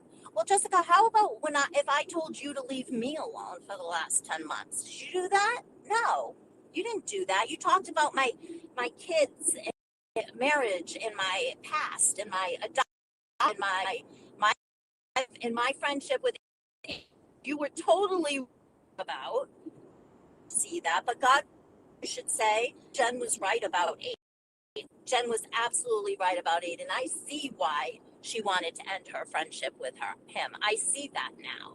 She would never do that. Instead, she goes to court and tries to get a harassment order on me. Like, and then the fucking judge told them that I was some fan who went wild. That I met her at court and we took a selfie together, and then all of a sudden I went crazy. That's not how we met, Jessica, and you know it. And that's another example where I kind of wish she had gotten the order so that I could have stood in front of a judge with the judge fucking liar she is. There's nothing about me that will ever like Jessica Machado. I think she's an absolutely terrible human being. She talks about all these things that she does for the Veterans Association, and she's got a partnership with them, and she's teamed with them and does all these things. She hasn't done anything since 2023. She goes back to 2023 where she collected some shaving cream and mouthwash. Nobody wants to get on the phone and, Meowser, you approachable, Meowser? Meowser. Like, I made a post, like, imagine them in bed. Meowser, is your pee-pee approachable, Meowser? Meowser, put your pee-pee in my vagina, Meowser. It's gross. It's so weird. Like, grow the fuck up. You're 50 years old. Don't talk about your husband's relationship with his estranged parents. She talked about it again today, his grandmother's turn. Like, why am I explaining Jessica Machado's life to people like that? That shouldn't happen. I shouldn't be telling you guys about Jeff's estranged relationship with his parents, and he got an invitation to the grandmother's 90th birthday party, and Jessica has to call them up. And why doesn't she just say, Jeff, make it right with your family. Go see your grandmother before she's 90. Go see your grandmother before she dies. Why does she have to be there all the time? Oh, we're going to go. Oh, you know what? You already destroyed the relationship that he has with his son, Jessica, because you always have to be there. Why don't you encourage him to do it alone? I don't know.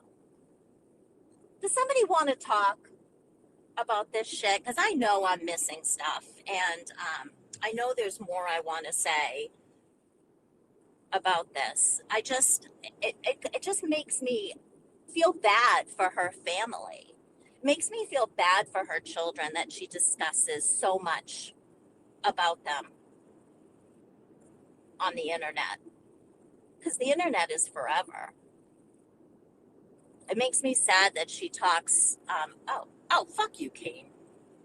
You're not getting on. You're a racist anti-Semite. Fuck off. So no, Kane. Goodbye. That brings up another subject. Thank you, Kane, for bringing up the other subject of Jessica Walsh. Jessica Walsh. That's another thing with Jessica Machado. I cannot believe that she's defending somebody like Jessica Walsh. Somebody sends her a chat the other day or something where Jessica Walsh told a woman, I think her name is Lori, and I think she's a turtle rider, and I think I don't like her. Like, I know I don't like her. But her son died of an overdose, apparently. And I don't wish that on anybody. That's devastating. Losing a child alone would be devastating. Losing them to an overdose, it's just awful. Breaks my heart. So apparently she came into Jessica Walsh's chat and was talking shit. And so instead of Jessica Walsh just muting her, blocking her, not highlighting her comments, she tells her that, like, she's the reason her son died. And then she doubles down on that and said if she had been a better mother, her son wouldn't have died. And then she triples down on that and says something about his grave yesterday. like he's in his grave happy that he's away from you or something like that. Who the hell says things like that? Who is this? Yeah, I don't know you either, so no.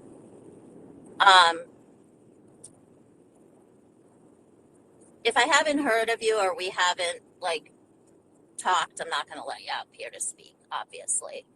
But who talks about people like that? I mean, you could say that to my worst enemy, and I would not just brush it aside. But what does Jessica Machado say? Oh, that's just something Jessica Walsh. That sounds like something Jessica Walsh would say. What the fuck? Are you serious? If my best friend ever said something like that, I first of all, I would question myself on why I was friends with somebody that would even think about saying something like that. Secondly, I would have a real talk with my friend about saying shit like that. Who thinks that?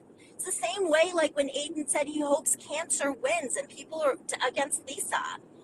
And people were just okay with that. It's not okay to say things like that. It's not okay, Jessica Walsh, to tell Meredith that she should, slice her wrists a certain way so people know she's serious. That's not okay to say. It's not okay to lie that somebody called. And Jessica Walsh, I'm sorry that your friend died a couple weeks ago. It's heartbreaking. I'm sorry you lost your friend, but don't lie and say that your friend's parents were called after a show of Jolene's and said that they're glad their daughter died and Jessica Walsh is next. That never happened, Jessica. That absolutely 100% never happened. The same way, Jessica Machado, that it never happened that a lawyer sat down next to you at court and said meow meow, or that a doctor walked into your room the other day in the emergency room and said, oh, I guess this is the reason why there's no 24 on 24. It just never happened. You're trying to make yourself seem more relevant than you are. Jessica Walsh, you should be absolutely ashamed of yourself for those words. You should be disgusted with yourself. You're a businesswoman. Don't you own an insurance company? Aren't you afraid that somebody may, I don't know, stand outside your business and hold a sign with your words, or maybe stand outside your business and blast it on a boombox? I'm showing here. Disgusting. Stop drinking. You're always drunk. You talk like trash. Clean your fucking house. Your house is just a disgusting, gross mess. Clean your fingernails. Wash your hair. You're just gross. It's gross. And anybody that defends her, oh, that's just Jessica, you're giving her permission to say these disgusting things.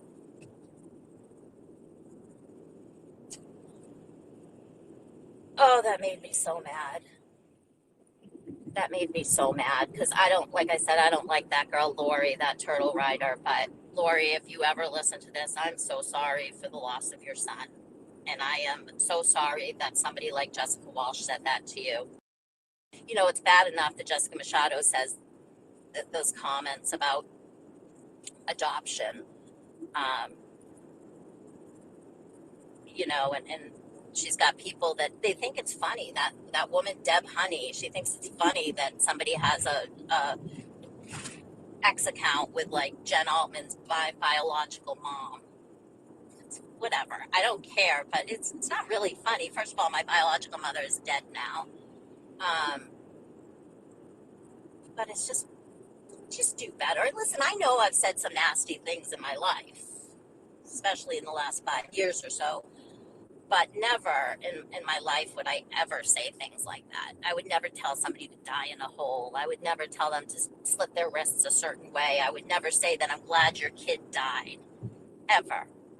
It's gross. Who wants to talk? I'm trying to think of other things that kind of pissed me off in the last couple weeks that I haven't talked about. One thing I will tell, I'll keep you guys on your toes, but I'm actually having dinner Sunday night with two amazing women, and I'm not going to say who they are. Wait, how do I do this? Hold on 1 second, Key. Add as a speaker. Okay.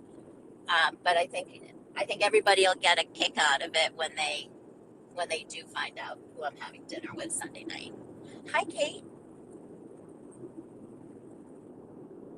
How are you? How are you? Good. What's going on? Oh, I just got home and saw that you were gabbing. I've seen a little bit today. I've been like really out of the loop. I would Yeah. love to say what I was doing, but I can't. But it's funny. I can say so privately, but not publicly. But I see that the golf tournament is not going well. Didn't he have a golf tournament like 3 or 4 years ago? I think it was like And it 5 years ago. was it that long ago? And it did pretty well, I think.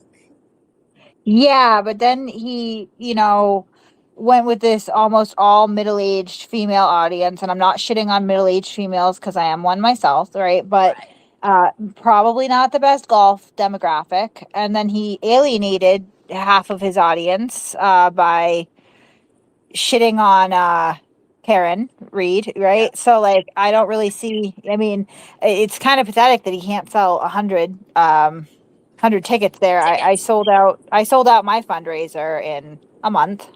Yep. You did. And Yeah. then people are like, "Oh, you'll sell them out." He's had them on. He's been advertising it for like 3 months now. Yeah, And it's pretty pathetic. and it's $175.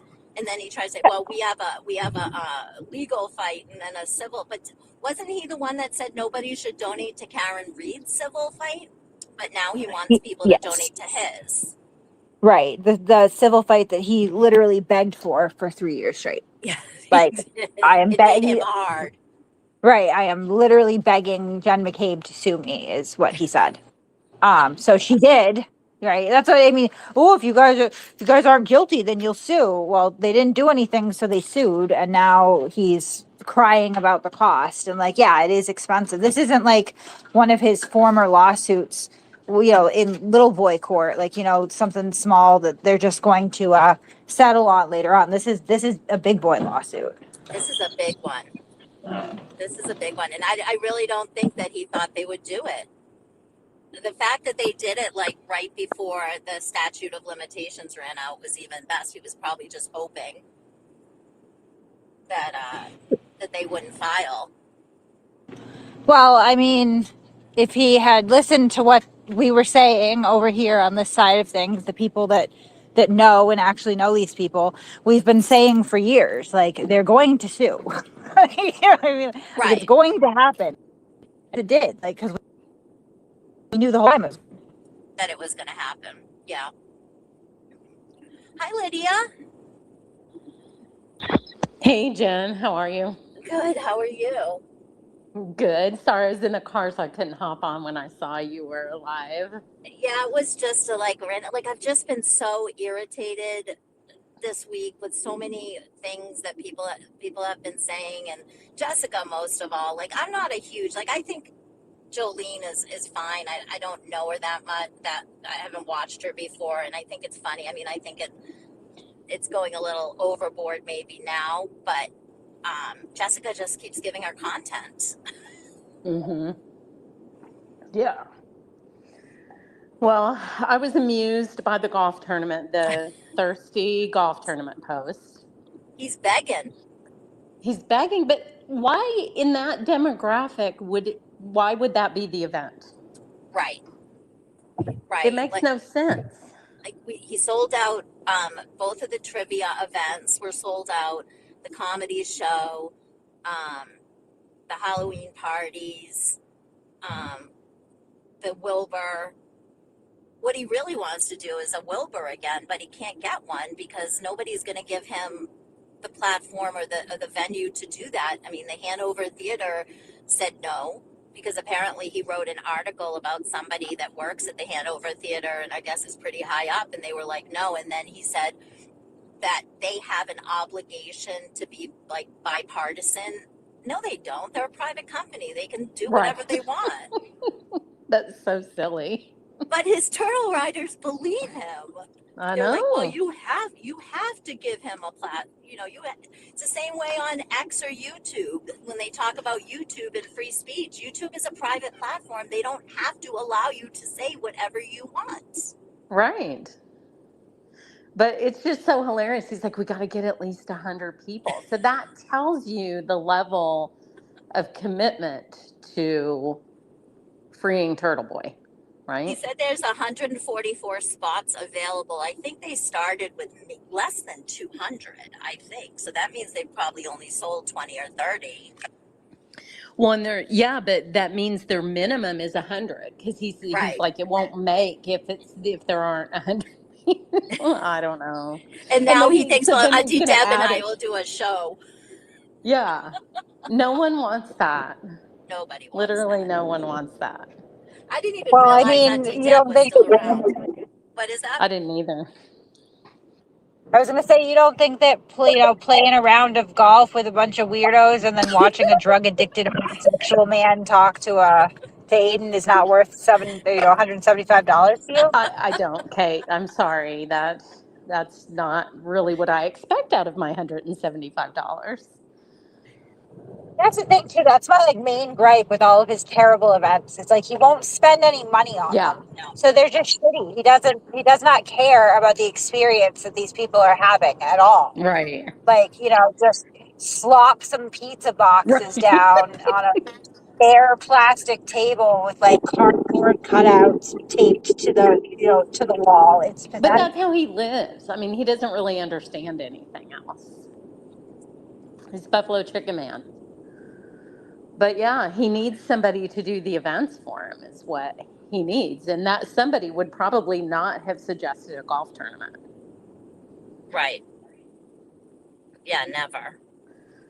Yeah. Never. It I mean, makes where's no Erica sense. Walsh? Isn't she the one didn't she take it on for him? I mean, does he, does he But really, where's Ernie? Right. Yeah, where is Ernie? I haven't heard from Ernie in a while. I have not talked to Ernie since January, since I decided to not be friends with Aiden anymore. I mean, I guess my friendship with Aiden and Ernie, meeting my husband and inviting us to his sister's barbecue last year, and our personal friendship was really dependent on the fact whether I liked Aiden or not, which I kind of wish I knew before I invested so much time into that friendship. Yeah. And even my husband was friendly with him. I really liked him. But that's a bummer. I don't know where. Yeah, it was a bummer, but was Ernie going to show up in his hot pink shirt, ruffled shirt, and play some golf? And what's funny about a golf tournament is that, so if, let's say they didn't have a minimum, let's say he could just have the event even if only 3 people showed up. The problem with that kind of event is you can't make it look bigger than it is. If there are only 3 people there to play golf, there's only 3 people there to play golf. Right? Right. But what I wonder about is, I couldn't go to Kate's fundraiser, but I still supported it, right? I was like, hey, Right. can I buy tickets for somebody else? So Right. where are those people? Where are those people who are like, I don't play golf, but I would love to help you out and buy 100 tickets to support and just you. give them away. And even when he did the trivia night and we were collecting we did something for Karen, there were so many people that would message me and say, I want to buy a ticket to donate, or I want to do this. There were so many people. We would say, all the tickets are gone, or we have enough. We have enough donated for anybody that wants to go. Where have they gone? There's nothing. Where are they? Where are they hiding? Where have all the children gone? Well, $175 is kind of a a lot of money. big ask. It is a big ask. It is. And if it's a fundraiser, what you should probably do is maybe make the barrier to entry very low and then do something fun to encourage donations. Right. Crazy, right? how much of that 175 is he getting? Like, how much is 18 rounds of golf, 18 holes of golf? I don't even know. Well, what's it? I guarantee you probably most of it, honestly, because again, like I've seen, now that I've been able to see the behind the scenes a little bit on the previous events and fundraisers that he threw, he doesn't spend money on it at all, right? So like I can't imagine that out of that 175, very much of it is going back into the event. He's just bilking people for money and like, here, play some golf and here's some fucking pizza. Yeah, Like, because the round of gross. golf And a is, t-shirt. yeah, the round of golf probably is going to cost, if they knew they were getting, so if you divide 144 by 4, so he said there are 144 spots, so that would mean 36 groups of 4, right? Which Yep. is, that's the whole golf course. So he's essentially getting the whole golf course for a day. So maybe they give him a break on the per person because they're getting the entire golf course, filled for that morning or whatever it is. So maybe he's, giving them $30 a person or Right. something like that. And 2 Little Caesars pizzas. Right. And a t-shirt. Don't you have to have golf clubs to play? Like, you know what I mean? Like, I'm just saying, like, they're not providing that in the ticket price. So, like, if you don't have golf Right. clubs, yeah. I mean, I'm working right now on, my plan is to do a cornhole tournament, Oh, right? fun. It's going to be less than $175. I can tell Well, you that's that much. good. Because I'm not And we're coming going if to it's $175 for no, cornhole. and we're gonna do a cash prize, for the top 3 teams. Mhm. That's the Least one of your family Yeah. was present. He's yes, yeah. he and I guarantee you they're not just giving him the golf course. I mean, they're obviously No. charging him. Whereas like when he did the For sure. comedy show and when we did the trivia, there was no cost for the venue. The venue was given, so anything sold. But even like at the comedy show had food, but that was because Crystal, rest in peace, arranged it all. But neither of the trivia nights had food. I think one had a cheese tray. Oh, my word. Jesus Christ. There was like a cheese Just get board. get a caterer. Yes. He can try to degrade, what I did, but my decor looked nice. Did. We had a good caterer, right? Like we had a sound system, like just your basic stuff. And I didn't charge people an arm and a leg either. Right. No, it was Right? like Like, $42 so like, or something like that. It wasn't that much. Yeah. it was definitely not bad at all because I wanted to make it accessible, right? But he doesn't have that in him where he genuinely does not appreciate. He thinks that people just want to come see him. That Yes. he's That they'll do anything. That they'll do Yeah. anything to meet Aiden Carney. And Right. what I thought was funny when he did that exit interview thing with Jessica, and she was pointing out that he's not the same person that he is on the screen, and he was saying he's exactly the same person. He's not. I mean, Kate, you've met him. Anybody that's met Aiden knows that he's not some. If you talk one-on-one with him, he's not some like loudmouth asshole. That's when you put a microphone in his hand is when he turns into that. Mhm. But people think they want to come see, like he thinks people want to come see the Turtle Boy experience, and I think people are sick of it by now. Yeah. It feels like there's some fatigue. And, I'm sure there's.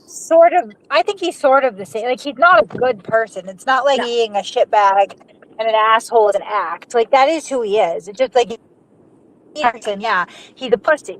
So like I will never forget. Like I did this charity thing once when I was still with Turtle Boy. It was this bike ride that my friend was putting on for a veteran suicide thing.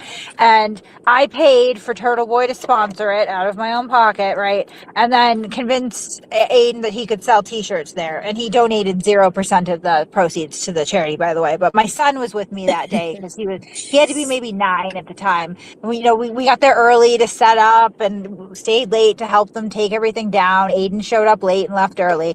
But one of the things my son noticed at 9 years old was that Aiden will not look you in the eye when he talks to you. Yep. Yeah, bad Yep. sign. 100%. 100% right. He's always looking away and That must has be like this little deep, deep, shy deep smile on his insecurity. face. Yes. Yeah.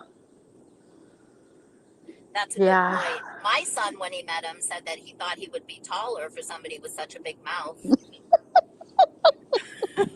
Yeah, I think a lot of people did. 5'8 3/4" 5'8 3/4. because Yes. I'm 5'9". I don't He comes up know. to like my shoulder.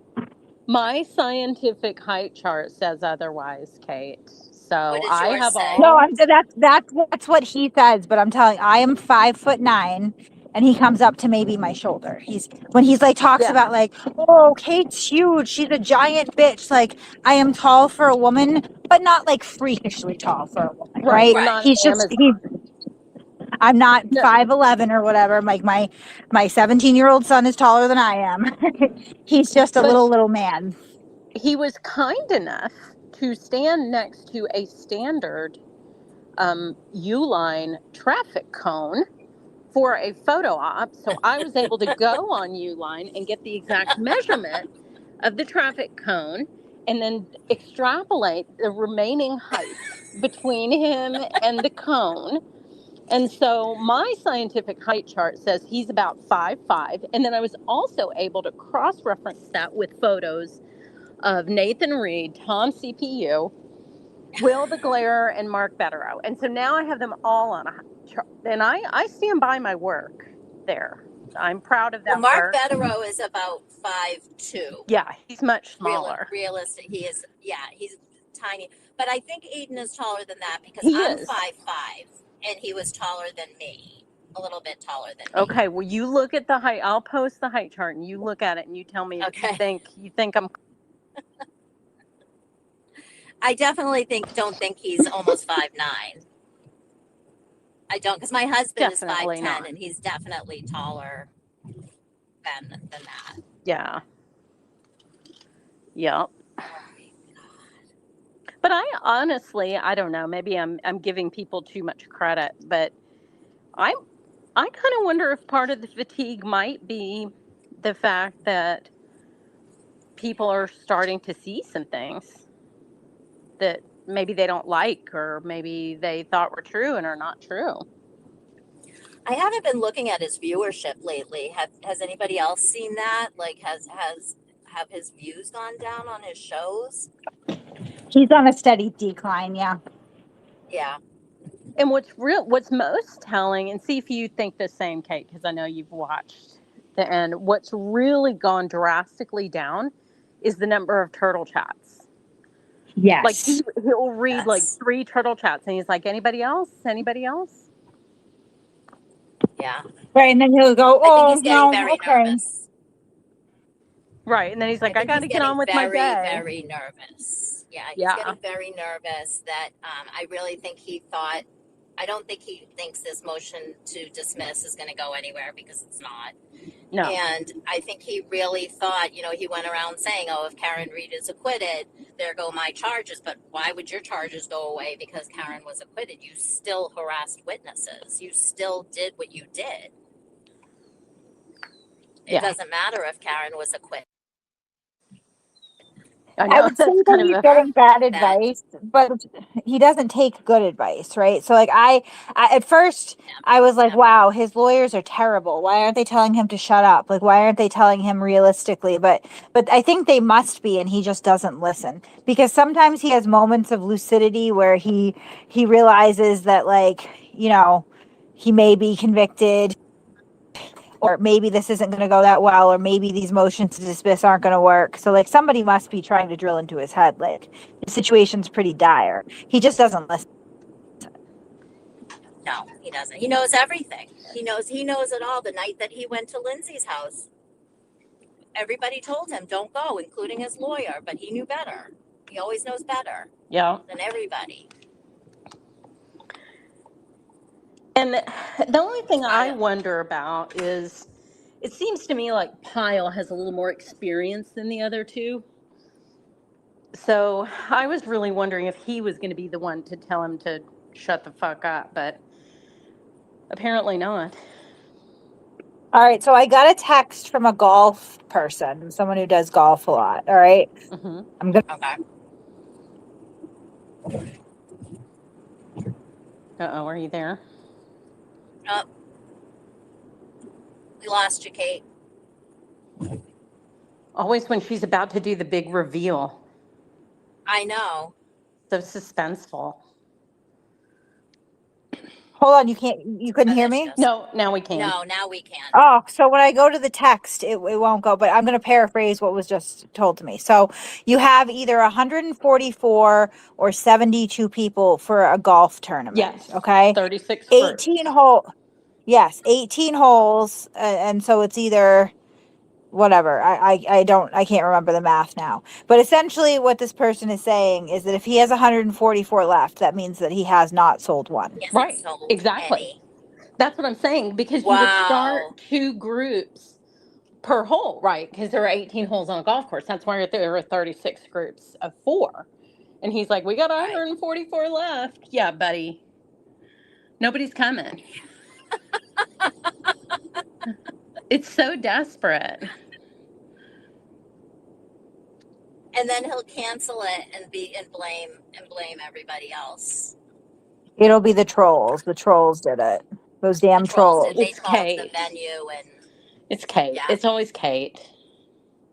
Usually. Paxton Golf Course just couldn't take the risk Yeah. of having Why Turtle wouldn't Boy.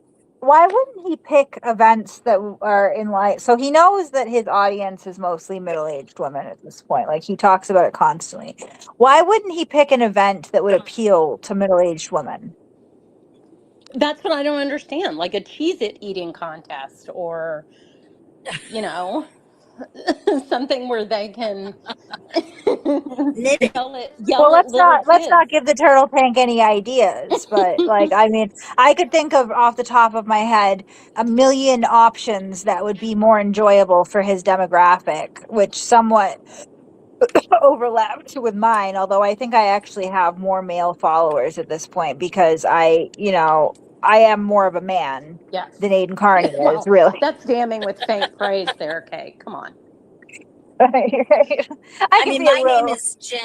I'm Jim, so I'm obviously more of a man Well, no, I'm just saying than Aiden I have Carney. less feminine tendencies than like for instance, if my key fob broke, I You would would know know how how to to put a replace Yeah, the battery in it. I've battery, done it right? many times. Yes. I told my husband that, Yes. and he almost had a heart attack that there was a man who couldn't change a battery in his key fob. It's Yeah. pretty pathetic. I imagine him with a flat tire, and I believe that he would just call AAA instead of just putting the spare on himself. Yeah. Oh, he absolutely would. He Yeah, absolutely would. that's sad. That's a And the like I fact don't that he even. takes care of his pool, Well, that he had to record everything though to take care of his pool, is shocking to me. That he doesn't just have somebody come over and take care of the pool for him. what happened to being like even slightly socially embarrassed by that? Like if I were so inept that I had to record the guy who came over to teach me how to use a simple pool pump, I would not share that information Share. with anyone. I mean, I mean, he why? needed a stylist. He needed a stylist to know how to put on a suit for court. To put a green t-shirt under a suit, or a green tie on with a suit? Oh, he used to be so proud of that Turtle Boy tie and the green, the bright. The first time he was going to Karen Reed, I remember this. The first time he was going to a Karen Reed hearing, he texted me with the green shirt and he's like, "How do I look?" I'm like, "Oh, great, you look good. Go for it, attaboy." I think Natalie told him, hell no, do not wear that. Yeah, she did, and put some moisturizer on. Right. Drink a glass of water. Drink some water, would you? Yeah. Oh God, it's kind of, I think I'm out of this only for 6 months, but I can't imagine what it must be like for Kate and Mike Gaffney and so many other Leah Genduso and so many people that separated for so many years to finally see what appears to be the downfall of Aiden Carney. Yeah, and there are a lot of a lot of veterans. Oof. I mean, I know how I feel only 6 months out. I can't imagine, and the frustration that I felt that nothing was happening, and now it's finally happening, and how these people must feel, just watching all of this for so long. Yeah. And like for me, obviously but came to this much later than Kate. What's crazy to me is watching everything Kate said was happening be proven to be what was happening. Like every Right. single thing. Right. Like Kate Stradamus, that's what I call her. And he's still talking about the documentary that is still going to be bought at some point, right? Somebody is going to buy it and stream it. You know what? Maybe that person instead could buy 144 tickets to the golf He could tournament. play it there. Yes. He could play it at the golf tournament. He could set up a big screen outside. Mm-hmm. Yeah, that's a great idea. Somebody should get on that. So I just brought somebody up to speak. I don't know who they are. Snoo Compliments. Do you know who they are? Yes, Snoo is an attorney. Oh, hi, Snoo. I gotta follow Snoo. Hello there. Hey. How are you? Okay. You sound I better think I'm today, well. Snoo. Okay, good. I'm on the phone today with the earphone mics and stuff, so Perfect. maybe that's better. So a lot of exciting things happen. It's kind of not much going on today. It looked like he's going to give him a bunch of stuff from Karen that she doesn't want to give. Yeah. Yeah, it was pretty much a nothing burger today. You Did know, he have a hearing today or something? There was a wrongful death hearing today, but there was. Okay. But Aiden's homework, so he said he was leaving for Truro, right? But his homework is due Monday or Tuesday. So he supposedly, in this amount of time, when he's been live streaming and yelling about his charger, he's been gathering, 3 years worth of documentation that is due in a couple days. Oh, the one that he didn't get in the mail, but then told everybody that he got served with already. Right. That then stuff? read it on the air. Yeah, Read that's it on all the air, due. but then said he didn't get it. Yeah, that's all due. So he's just in town. On Monday. He's just going for full immolation. Yeah. Full. He's not. There's not going to be much left of him. Yeah. It's gonna be bang. That's what they said. When apparently Saddam Hussein used to go around to people and, imagine you putting your thumb on your last knuckle of your pinky, right? And he'd say, "When I'm dead, there won't be this much of me left." Like he's going to get blown up. It's going to be some dramatic thing. Yeah. Well, it should be real interesting next week when that deadline comes and goes. Because what's weird, Jen, in case you didn't know this, is that the attorneys haven't even filed in on this issue. His attorneys. Oh. Yeah, he has no attorneys in the wrongful death case. He's not a party to it, but right. That was my question. It was in a Karen's case. Right. Yes, but he is a non-party witness now. So generally speaking, when you go in for a deposition, you need an attorney there with you. He's supposed to be deposed on 7:30. His complaining about he's calling it a fishing expedition and overbroad, blah, blah, blah, is not best served to be done on a YouTube stream. It would be best served to have an attorney file objections, but instead he just sat on it for 3 months and is now bitching and moaning. And Monday he's supposed to turn everything over.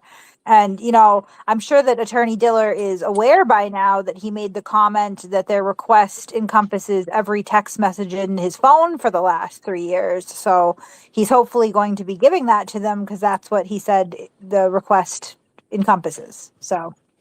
Right. And what was the And other he's doing thing? this all on his own. He has no attorney for this, is what you're saying? So far, yeah. Not in any official way. So far. And what was the You other know, thing he said that indicated that he opened the door to his entire phone, Kate? Yeah, he said he goes through the requests, and one of them was like every text message, email communication regarding the death of John O'Keefe and the police investigation, and he blurted out, "Well, that's every single text message in my phone from the last 3 years." I did hear that. I did hear Right. that. So I was like, what an idiot, because like, to trust and believe, I'll give the internet my firmest assurances. Mark Diller's gonna see all of that. Yeah. He may already have. Wink, wink, nudge, nudge. Fucking idiot. Right. Yeah, I mean, right? Technically, Wow. he already turned it over when he put it on the internet. Ugh. Right, and he's going, "Oh, just my phone extraction, my phone extraction." Like, nah, Right. his phone extraction it only goes till October 11th October. of 2023. Yeah, they Right. want it all. So, I mean, all that bragging about, who he was talking to and what he was doing, like now they're coming to collect. Right. So what I'm confused about, so when he went to jail, Courtney and Tina had his new devices from after October 11th. I know for a fact that, so Courtney had his phone because she used to communicate with Aiden's daughter as Aiden. What? That is psychotic. Yeah, What in the yeah, world? That yeah. is psychotic. She would text his daughter at night from him, like "Daddy loves you," No. because they didn't know where he was. They didn't know he was in jail. They thought he was just away working. What a So piece he of would. Oh shit. my So God. Courtney would text every night from Aiden, and I know this for a fact, 100%. I'm not I mean, making this up. that's insane. I mean, I understand wanting to shield kids from unpleasant stuff, but to go to Sure. those lengths to lie to your own children, especially when like his arrest was all over the news, like what a piece of shit. Right, No wonder his daughter doesn't trust him. Well, and to right, and give then an adult access to your child? yes, and then Tina had the computer because Tina was the one that did the article. So he would call Tina every day from jail and dictate the blogs, and then she would write them and put them out as him. And I know like Kevin and stuff has said that I did that. I never had anything to do with that. And I wouldn't know how to, Wow. I didn't want, they would invite me over for like Aiden, when they first got the devices, to like go through his devices, and I was like, "There's not enough bleach in this world to wash my eyes out of seeing what's on Aiden Carney's phone." And I would say it as a joke, but I just didn't want to be involved with it. Hmm. But I know that they downloaded his phone, like they made a copy of his.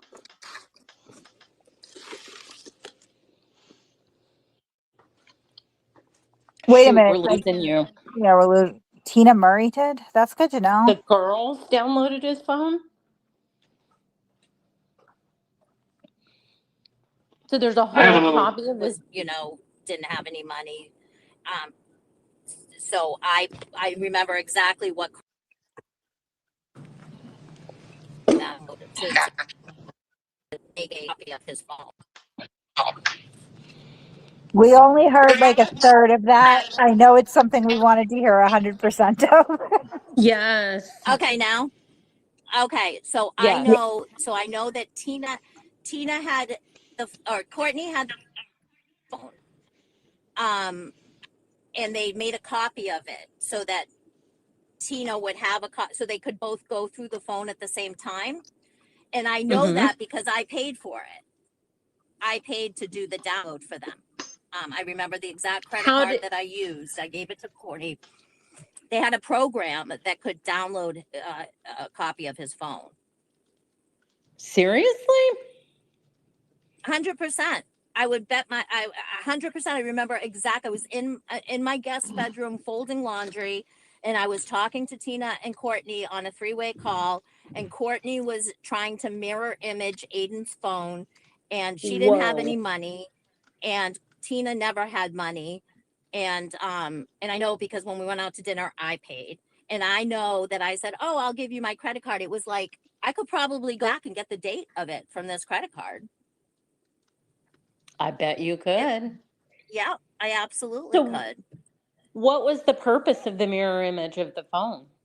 So they each had one. So like Courtney had the physical phone, but Tina had a copy so that if they were going through, like they went through all of his Facebook messages, all of his Gmail, Turtle Boy, whatever Gmail Mm-hmm. message, because I remember they would call and be like, oh, Erica Madden, this is what she wrote Oh my in, gosh. July of 23. But they had those devices for the whole time. And what why were they going through all of his messages? For him or for something else? I don't know if they were going through it for him. I mean, I imagine they must have been looking for both. But I didn't really work with Bradel that much at all. I think I was more of a connection to bring all of them together. Mhm. More of active on anything to do with case. Right. I was an Oh shoot, you're attorney. breaking I up didn't again. speak to Aiden. Hold on, let me move. I have questions. Let me move and see if I could. You have questions? I just have to I've got drop something questions. off at my ex-husband's house. Can you guys hear me now? Yeah, we can hear Yeah. you now. Okay, So I just have to. when Let me he just was drop in jail, something. I'm gonna run out of the car for Okay. 1 sec. I just have to drop something at my ex-husband's door. Hold on, give me 1 second. No problem. I can hardly contain my excitement. Well, and the difference from Jackson, Salixon offered some comments outside the courthouse. Oh, did Oh. they? Oh, I'll have to listen to that. Was that on WBZ? I don't know. I just saw it on YouTube, but it was very anodyne. It was very. We're working to get the depositions done. Yes, it's a deadline, but we're working. We're Mhm. working to narrow the subpoenas. We're working to get the depositions. We're Did you taking say Jackson? depositions. Salixon. No, In contrast to Jackson, Jackson was a no comment. Right.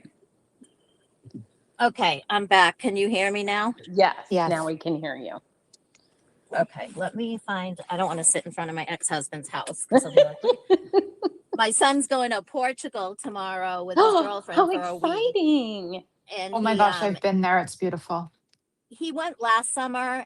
He went to Lisbon and the Azores, and he loved Lisbon. So he decided to take his girlfriend there this summer for a week. So they're leaving tomorrow, and he needed underwear. So I had to drop off some underwear for him to his dad's house.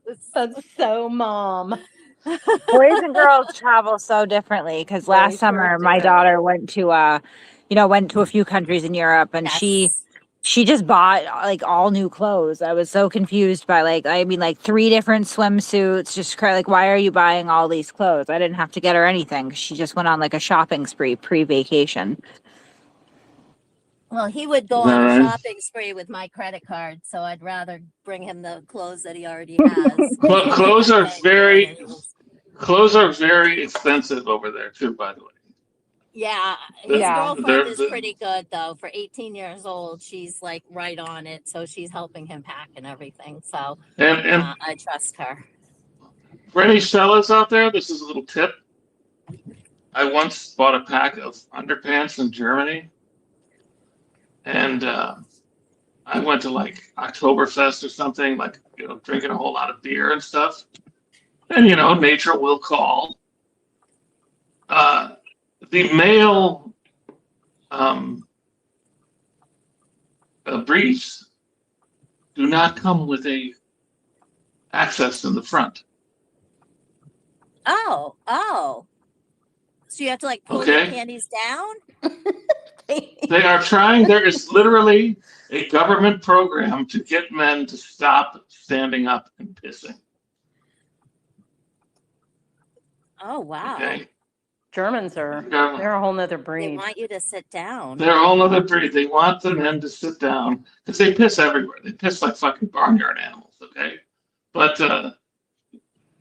believe me, it was not a pretty sight trying to get things going.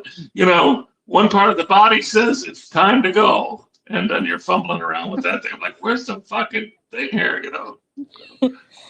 Okay, back that's to funny. All right, sorry. to the girls. Go ahead. Back to my questions. Yes. I got questions. Or the So if rest he of- was in yeah. jail and his Yes. paralegals had his phone, and Yes. he claims to have been communicating with the friend of the leaking grand juror, they were actually communicating with the paralegals. Say that again. So he is in jail. The paralegals have his phone. He claims he Yes. was communicating through DMs with the friend of the leaking grand juror. And he has now changed his stance. Before he said that the grand juror never said that she had a friend on the grand jury. I've But never he's heard changed anything that about the stance. grand juror. I don't know if they Interesting. were communicating with her. It was never mentioned to me, and they basically told me everything.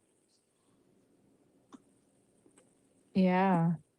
He was getting emails about the federal grand jury before his phone was seized by the police, Yes. right? Because we know in Yeah. the messages. So I don't know beyond that how Well, he many just communications they had. Well, I've been asking him, but he won't answer me. But that is an interesting question, right? Because Whether he Tina said, and yeah, he said recently the grand juror's friend reached out to him, said that she had a friend on the grand jury and was giving him tips. And then he said that that's how he found out about the CDL leak and that he posted it about the CDL leak. So I asked him, if you were in jail, who was communicating with the grand juror's friend and who posted about the CDL thing, and he did not respond. interesting. Huh. So But most- I'm curious if you were monitoring a client's phone as a paralegal or whatever on the team, and you received messages that indicate there might be a leak in the grand jury, do you have a responsibility to do something about that? as an officer of the court. I'm sure. Or like the I- lawyer that's overseeing the paralegals that are doing the work for him? Right. I don't know. Yes. I feel like they would somehow, have said yes. something to me, though. I feel like they would have told me, unless Aiden was communicating directly on his Securus. Yeah, no, he said Messages from jail. XDMs. Yeah, he couldn't have accessed his ex DMs in No, prison. Courtney managed his ex, because the first night, it was like 3 days after he went in jail, she made a post that said something like, "Oh, hey there," and people were like, "Oh my God, Turtle Boy!" Like they really thought it was him on his ex account from jail, but it was Courtney. I mean, that's Oh yeah, they psychotic. did it all. That's crazy. Posted, I wild. asked. I have a post up. I asked. He did not respond. And then I got into a little timeout. Uh-huh. An ex timeout. Yeah, Well, she got an sort ex of. timeout. It was like I didn't get suspended or anything, but apparently I was like not a real person and I was manipulating the platform behavior. I got reported a lot for. It's like getting put in the corner. It's like you're in the room. You can't do anything. Yeah, Courtney and Tina were really the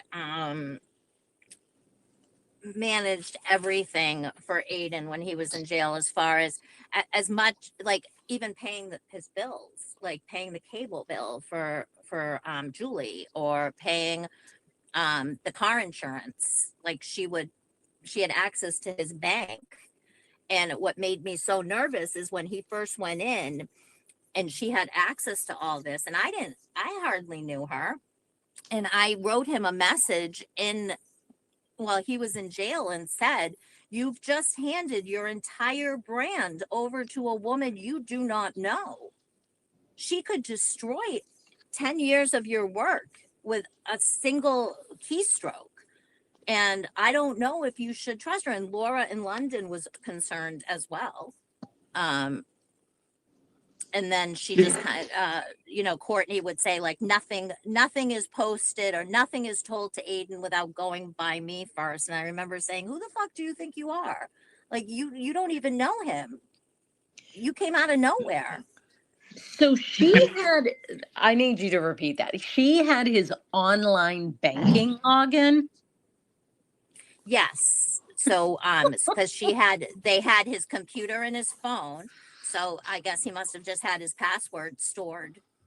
So like he would call Courtney, like 8 or 9 times a day from jail, and he'd be like, "Can you pay my car insurance? Can you pay the cable bill for Julie? Can you yeah." So she was paying all his bills for him while he was in jail, collecting all that money, transferring money from YouTube, documenting what went from YouTube into his account. Laura would manage like merch, that kind of stuff, Laura in London.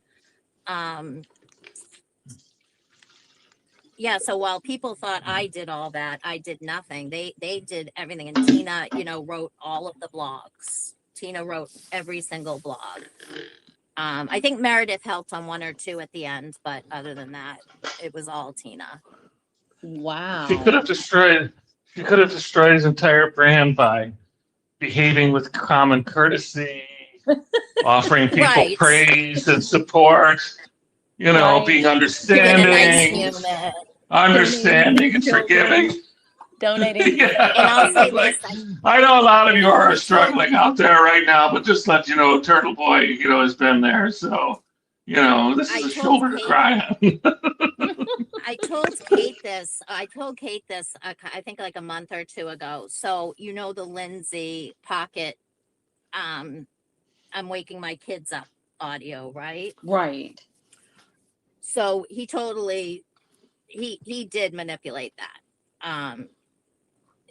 And Bradel knew it too, because Courtney went out to lunch with Bradel, and right after Aiden went to jail, and Courtney had Bradel's computer, or Courtney had Aiden's computer, and they found both versions of that Lindsay breakdown. One where he's saying, "I'm recording, right? Yeah. And one where he does not say that. Uh-huh. So Bradel knew, and Bradel presented to the court that it was Valid. Bradel presented to the court that it was valid, and he knew that it wasn't. I'm shocked. Unbelievable. I'm shocked. Tom Bradel or Tim Bradel? Tom Bradel was a quarterback. Tim. Tom. No, Brady.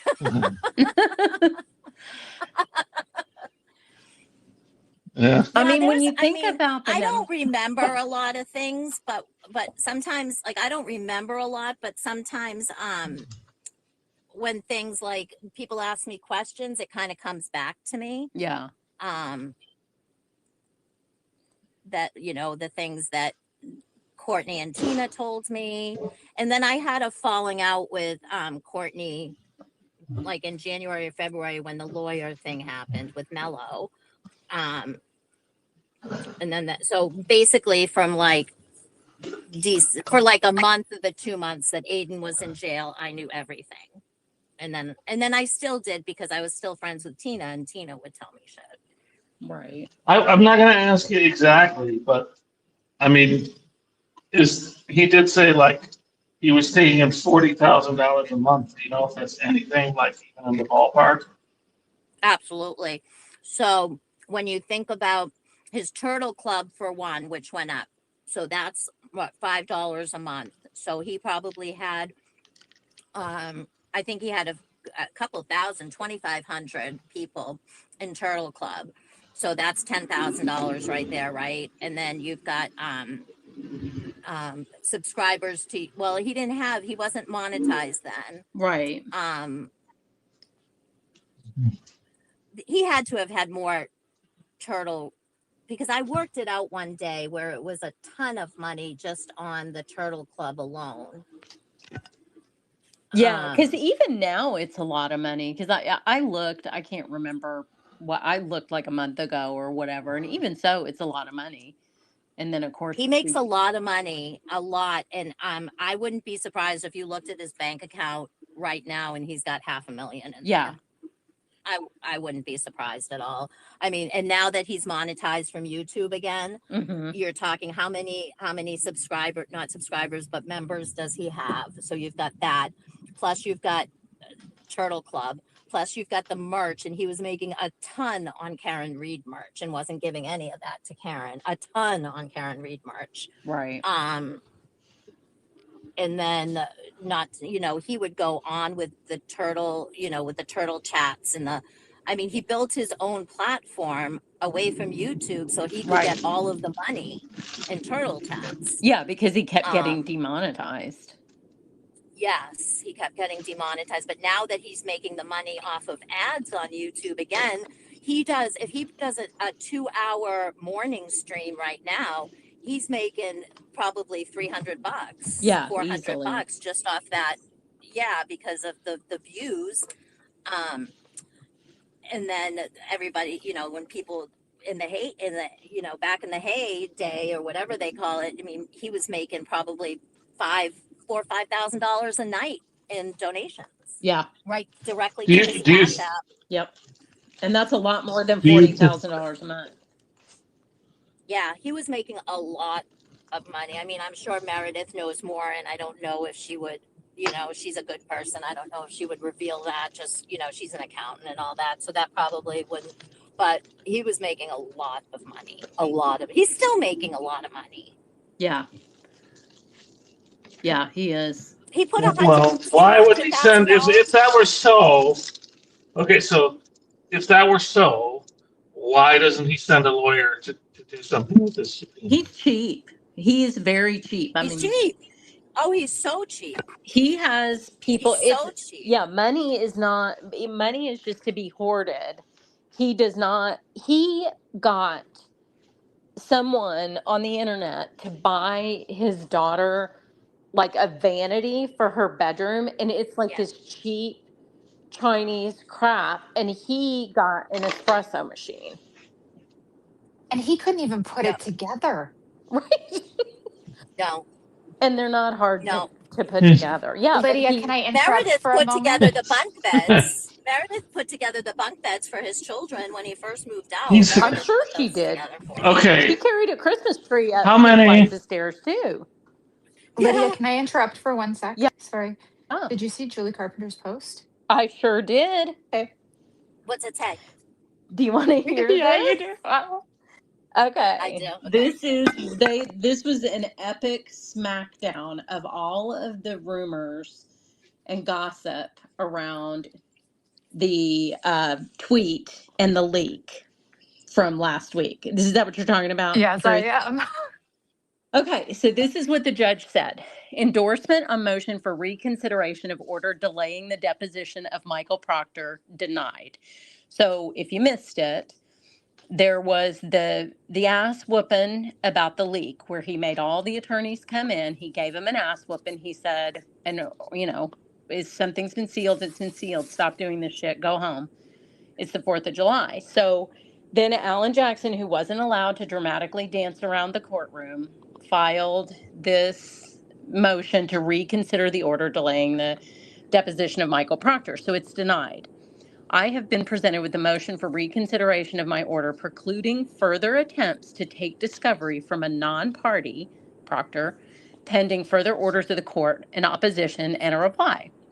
Ms. Reed's attorneys are reminded of the provisions of Superior Court Rule 9A that a reply memorandum is to be limited to matters raised in the opposition, which were not and could not have been anticipated and addressed in the moving party's initial memorandum. The motion misstates what I said. What I said was orders of the court have been violated, either directly or at the very least in spirit. I did not say what is stated in the motion, that an attorney with an appearance in this case had violated the letter or the spirit of the rules. That's his guilty conscience, right? Yeah. I also did not state on the record that I had stayed the second day of Proctor's deposition, but rather stated that because of the disclosure of sensitive private information, I temporarily stayed further discovery of the non-party. I acknowledge the information in the motion as to the time of a June 8th, 2026 post on X. However, such information does not allay the concerns that gave rise to the order, especially the content of a June 25th, 2026 post on X. The motion for reconsideration is denied. And do you want to know what the post was on June 25th, 2026? You're going to love it. Aiden Kearney. Yeah. Breaking news. Michael Proctor claimed to have a panic attack out today and left his deposition. I have personally verified that, and then he left out a word, was seen outside being consoled by his lawyers who were asking him if he could continue. No word yet if he did. You know who's the daddy in this situation? It is not Aiden. It's Mark Gilday. Yep. Oh, You guys should really keep, stalking the witnesses outside of their depositions and For reporting sure. You on should it. definitely totally do do that. that. Yeah, Yeah. that's going to really, Yeah. it's just Save going them to a get little the bit of word from you time. guys. It's like the bigger problem there is that he was talking about things that supposedly happened in the deposition. So the only people that right. were there were Proctor, his lawyer, and all the other attorneys, and of course Karen Reed. Karen Reed was there. So how did he find out about what happened? Because Karen I'm Reed took a convinced picture he from the talks to window. Karen. Yes, I'm we are convinced too. he talks to Karen. Yep. Somebody said to me, no, Karen would never speak to him. She's not that dumb. Yes, she is. She absolutely, they are absolutely speaking. Yep, I don't know agree. for a fact. If I did, I would say I know 100%. But the way that he has said, I might be talking to her, I might not. Yep. Just let our relationship is fine. But how Yep. could she? I lost after that tweet and knowing that she was the only one that could have, unless it was somebody that was documenting, who worked for the court or worked for who was documenting the deposition or this or that, but it had to have been her. Yeah. No other way. It had to have been her. Yeah. And I You lost know she took all a picture. respect for her. Yeah. No. What She's a not piece of having a good shit. day today. I mean, Proctor is a racist yes. dick, but what a piece of shit. Yep. I think that I mean, one thing now, somebody disagreed with me about this, but I've looked into it. There is no obligation to share documents with your client, particularly Right. confidential ones. Right. Okay. Right. There's absolutely no reason for Karen Reed to see that. Right. They could tell her, "Oh, Proctor put in a thing. He's wherever he is, or something." They have to keep her informed. That's committed to the attorney's discretion. But they do not have to give her that document. They do not. They can just say, "Hey, I don't want any unnecessary copies of this floating around." Right. Like, what could she possibly say? It's a fact thing. It's like, "Oh, I'm here. I've been diagnosed with this, or whatever. I'm here at this facility. I'm being treated by Dr. X, Y, and Z, whatever it is." What's she going to say? Like, gee, that doesn't sound like, that sounds like, that doesn't sound like a generalized anxiety disorder to me. That sounds a little bit more like, histrionic personality disorder. She has no facts to bring to it. You might show clients documents that have facts in them, that have recitations in them. You might, if if it's like a business thing, sometimes you get all these fucking spreadsheets and shit, and you're like, I can't make heads or tails of these, but that's their documents, so, for accounting purposes and stuff. Sometimes those documents can be difficult to understand, and you might show those to your clients. But most of the documents, and particularly the legal documents, there is no freaking reason to send like briefs and stuff, especially pre-filing to them. I mean, maybe after, because that's what they're paying for. So you show them, okay, this is what I filed. But Right. it's not like they're helping. They don't have anything to add. Their job is they And can wouldn't provide everybody facts. know? Wouldn't everybody know that she is the only person? And how could he be so stupid to throw her under the bus like that again? Well, he's been, that's all he knows how to do. And she'll How to throw him do. under the bus too. I mean, that's just Oh, who and they she are. didn't tell him because she wanted him to keep it quiet. Right. Right. You're right. Right? She You're told right. him because she wanted it announced. She wanted it out there. The There might email have been that some, came in about like, the details, like the email tip that he got about the details, sounds very much like the tips that he would get from her and how he would announce them on his live stream anyways. Like Exactly. the June 6th I one. I bet they're on this very childish thing, like, oh, they make an anonymous, email account and pass things through. Oh, I didn't get it from Karen. I don't know who. XYZ147204 is this, or something, At It's like, protonmail.com. Well, I mean, Originally, they I think it ended. admitted. We know that they did Yeah. that. I mean, they did that through Turtle Chats. They got information Yeah. too. Sorry, I'm Well, watering my tomatoes. when Aiden was in jail, and when he wanted me to ask Karen a question for him, like there was a question he would say, "Can you ask the main character?" Here's an example.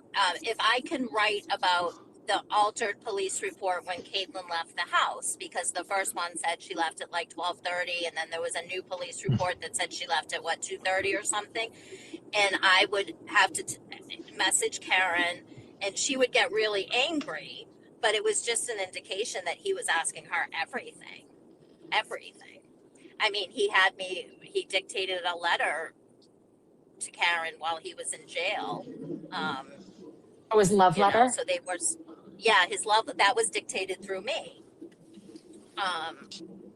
And Sorry for the cringe. I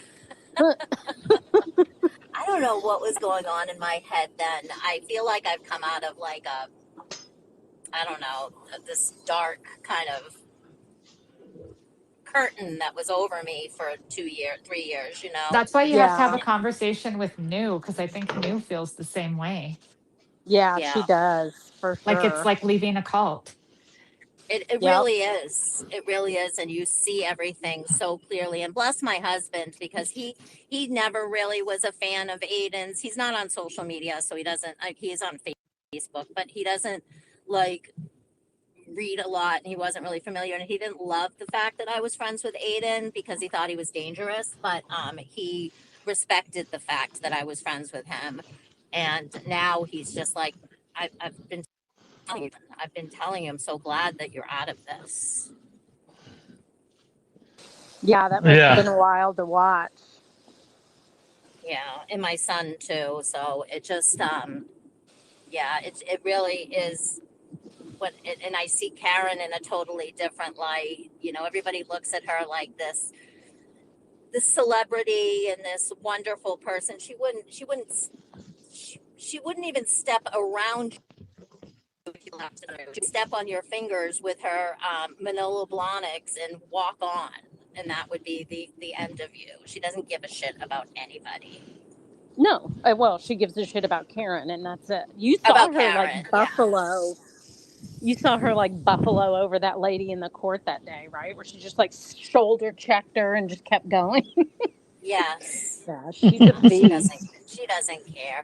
And even at her, I only met Karen once. I only saw her in person once at that Friends and Family fundraiser back in November of 23. And even then, it was just, she was like, "Oh, call me, text me, let's talk, blah, blah, blah." never spoke to her again. Never talked to her again. Wow. After you had been the intermediary and everything. Yeah. She When said did to you get me involved once, with this crowd?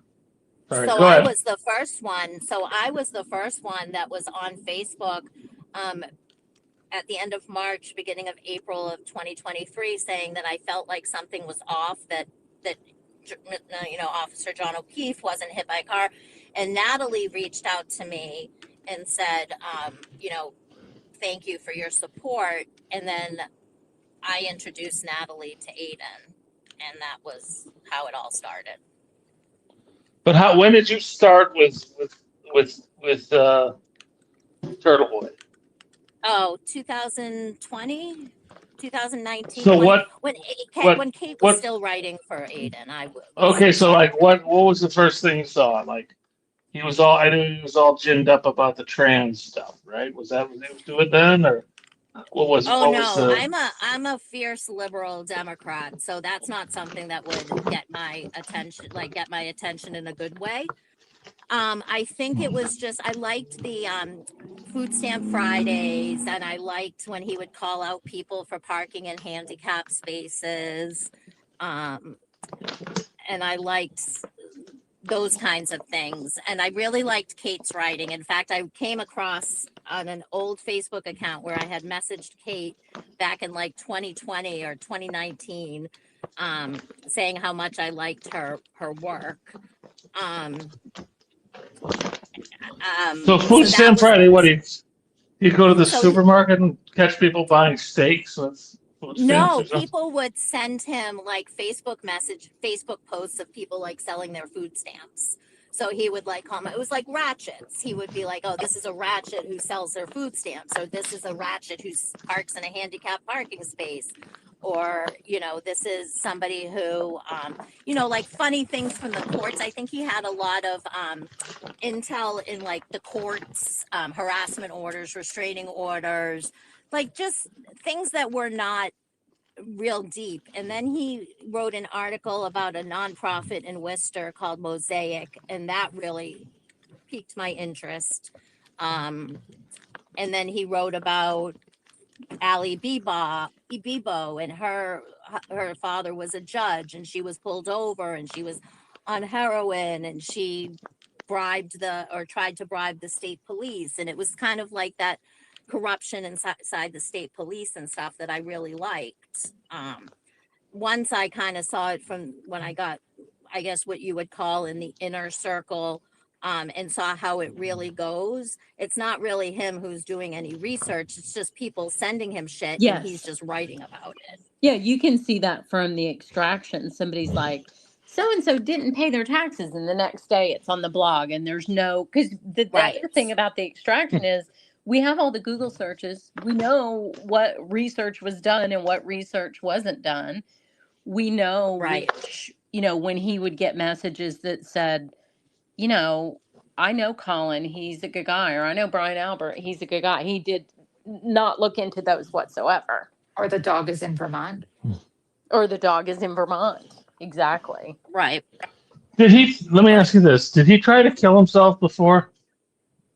So he's always in that. So when Leah Genduso ended things with him, he went through a huge mental health crisis, where he was very honest about it, that he was in his basement, he wrapped a cord around his neck, and Leah wouldn't answer his phone calls, and Leah wouldn't talk to him.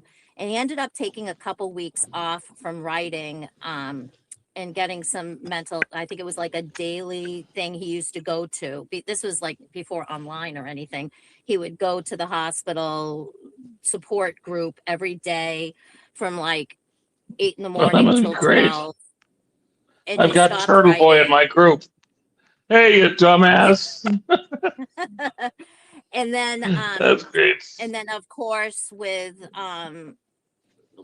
Lindsay Gattani, and then of course with Meredith, it's always you'd be better off without me, the world would be better off without me, I'm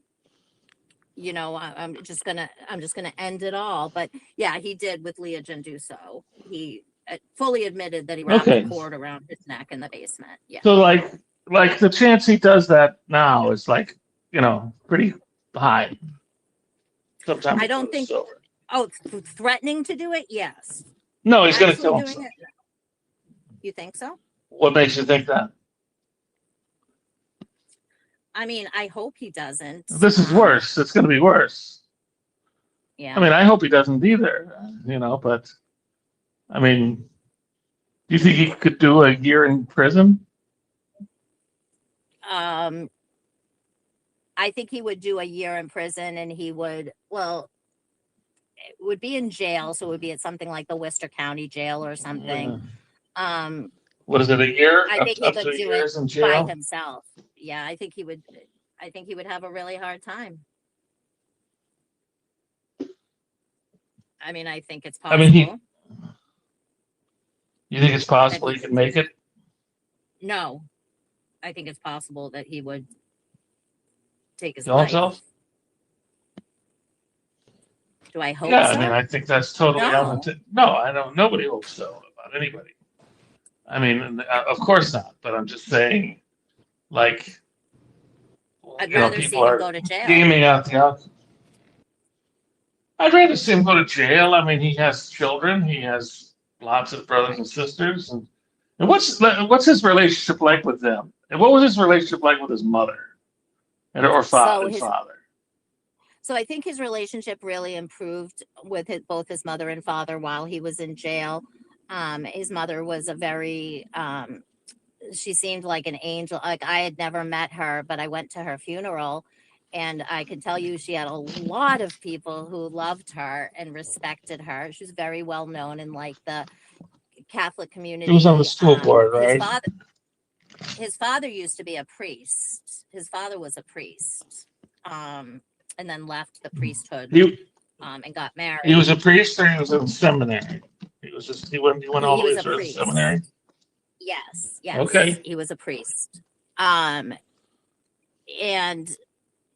his mother and father were very. I can tell you that all his brothers and sisters look like him. They all look alike. The Carney kids all look alike. They're all very educated, very successful. I think he's looked at as the black sheep. I think him being the oldest has something to do with it, just because, his mother was busy having kids. His mother loved him so much, because I know Ernie talked to his mom while he was in jail, and Ernie would tell me his mom loved him so much. I wouldn't use the word disappointed. I don't think they were disappointed in him. I think they wish that he had, I think she wishes he had done things differently. And, but she loved him a lot. And there were a lot of people who. Do you think she knew what he was doing Yes. Do you think she knew what he was Yes. doing in like a granular way? I mean, like, oh, he's doing this. Is it like, no, he's calling Peg O'Keefe a cunt. Okay, what do you think of that, Carney? I think she You learned understand what a I mean? lot when he went to jail. I think she learned more than she wanted to know when he went to jail. Okay. And do you think they thought like, oh, this will straighten him out or something? Or I don't know. Yeah. And where's I do. his father? His mother, and we all know his mother died during the trial, right? But Yeah, his mom where's died his in father? July of 2023 or 2024. His father is still in Worcester. I mean, I think he's just a grandfather and a father and a. I don't know what their relationship is at all. I mean, he does have a relationship, because I remember like Meredith would tell me they would have dinner and stuff. So I know they have a relationship, but I don't, from a personal standpoint, I don't know. And I don't want to say that I do. His father's a very nice guy. All right. And he's what? He's one of 7? Yeah, he's the oldest. And the rest of them are all in the area, right? They're all I mean, they're close by. Because his brothers and sisters all live. No, some do. I know he has one that lives out in Pennsylvania. I think he has a couple that I don't think all of them live around here. I think maybe 4 or 5 of them live around here, and then a couple are out of state. But they're all successful. Like I know his sister's like a nurse practitioner. Another brother owns a restaurant. I don't know. I do know that none of them have ever come to one hearing of his, or were there when he went to jail or got out of jail. Do I think there may be a little bit of, oh, it's just Aiden? Do I think they're concerned that he'll go to jail? Yes. I think they're concerned about the kids. His ex-wife seems Okay, like, now- I've never had any sort of relationship with her, but she seems like a decent person. I mean, so I mean, that was the next one I was going to ask you about. I mean, like, that's the only impression you had, or not much, huh? She didn't make much of an impression. She was never involved with anything to do with Turtle Boy at all. She did not like that he did it. I don't think she married a teacher. She wanted to be married to a teacher, and Right. raise children, and he didn't. But none of his brothers Right. and sisters are like him at all. None of them are like him. None of them. Right. I mean, It's what, just you know, strange. huh? I wonder what that is. And there's what? Are they mostly boys or girls? Do you know? I think it's four girls and 3 boys, I think, or 4 boys and 3 girls. It's one of them. And so he's the oldest. The youngest is like, I don't know, 15 years younger than him or something like that, like still in their 20s. Right. Now, here's a question. Maybe you don't have an answer for this, but I sort of have a theory. Okay, so he's only like what, 5'4" or something, 5'5". He's very short. He says he's 5'7" and 5'8.5", but Lydia says he's 5'5". I think Yeah, he's there's like no way. 5'6.5". I was within like 6 feet of him. I'm like 5'8". Okay, he ain't taller than me. Yeah. But I have this sort of theory. See, like, I was as tall as I was going to be when I was like 13 or 14. Okay, so I was not small when I was a teenager. Okay, basically the kids got taller. They kept growing, like in high school and even some college or something, right? You know what I mean? So I didn't spend the years of 12 to 16 or 10 to whatever as being like small, but I think that that's the time when the physicality is very important. And, if he spent that period, maybe that's why he's so pugnacious, or contributes to it, I don't know. So he's short. I mean, my son is 19 and he's 6'2", and then I look at, I don't know. It's just so weird to see somebody that's so different from every single person in his family. Like none of them are like, they were like his brothers were in a choir, at Notre Dame. I mean, they went to Notre Dame. When I went to his mom's funeral. His family is very big Notre Dame supporters. I think his mom and his dad both went to Notre Dame. I know some of his brothers and sisters went to Notre Dame. At his mom's funeral, they had beautiful songs, something, not like a fight song, but I think Notre Dame has a song, and the choir got up and sang this beautiful Notre Dame song. Like it was beautiful. And I'm Jewish, so I don't know anything about Catholicism and their services and their funerals and all that. And I walked out of there thinking it was beautiful, and what an amazing woman Mary Carney was, Right. What was her job before she was on the school board? She's very educated. I want to say she was a lawyer. I want to say that she has had a degree in law. Yeah, I want to say it's something to do with law, but then I think she was a stay-at-home mom for a lot of years, but I want to say that she was a lawyer, but I'm not positive. Okay. Well, I guess I should allow somebody All else to right. ask Well, I questions or actually have make to end. comments or do something. I actually have to end this space because I'm about to get home and we're going for lobster rolls tonight. So I have to get in the house. Is there anything anybody wants to say before I cut this off? Where are you going for lobster rolls? We're gonna go in Westboro, I think, to a place called JP's. They are boasting themselves on having the best lobster roll in Middlesex County. So we'll see. Now, see, when I was up there, I went all the way to the north end, and For I a went to lobster roll, and clam chowder. I went to the we went to Neptune. a The Neptune. That's what we went to I a place researched it. last week down the street from my house.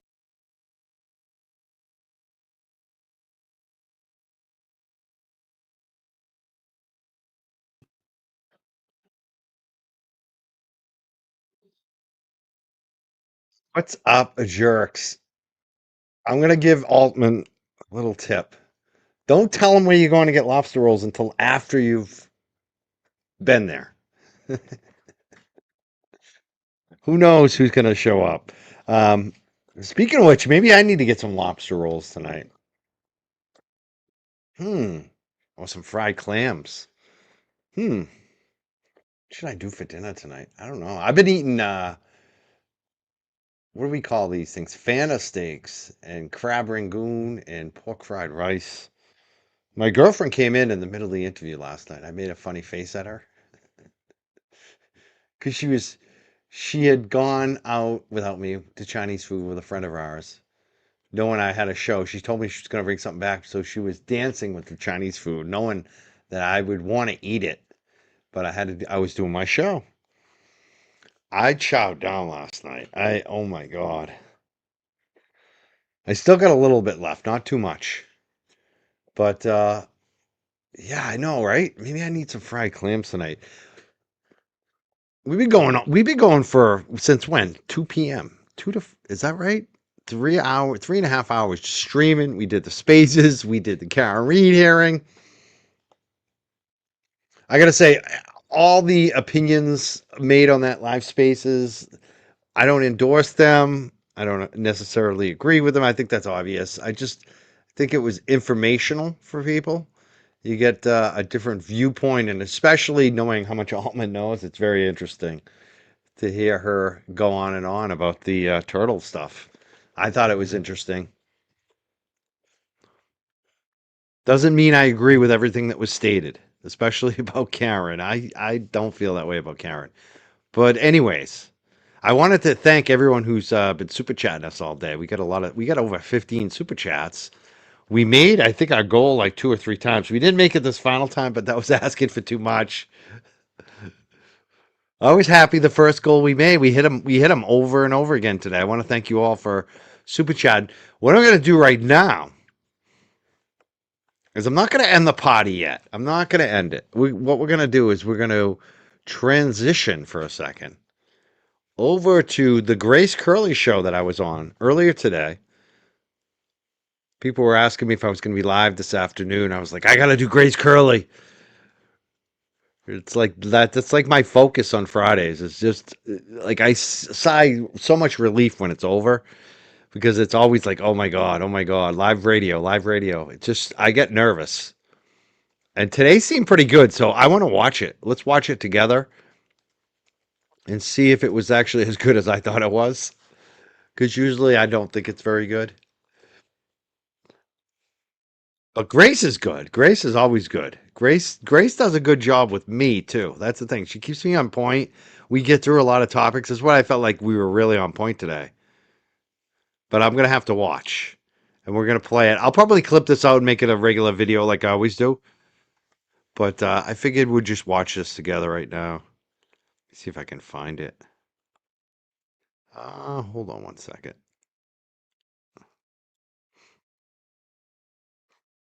Take me a second. I did have this queued up. I should have queued it up earlier. I wasn't even thinking I was going to play this, but I am. I want to play this. What? Now it's not working. Hold on. Oh, here we go. I'm close. I got to back up a little bit. Hold on, folks. I'm almost there. All right. I think we're good now. This will work, right? Why won't it play? Facebook's giving me a hard time right now. Come on, Facebook. I got to the point where it's supposed to be in the. Well, at least I know where the timestamp is. Let me refresh this. Facebook is acting up. Goddamn Facebook. Give me a second. Come on. Give me Grace's video. Give me a 1 hour and 4 minutes in. Come on. All right, here we go. We got it back up. Well, let me start from the beginning. Will it? Hold on. Yeah, it's still. Hold on. I need to back it up a little more. Oh, they must have started late because it's not at the right timestamp. Hold on a second. All right, I got it. I finally got it. Hopefully it works. Please play. Let's see. Let me know if this is working too. Oh, I got to turn on the volume. See, it keeps doing this to me. What is going on? It won't play. Oh, here we go.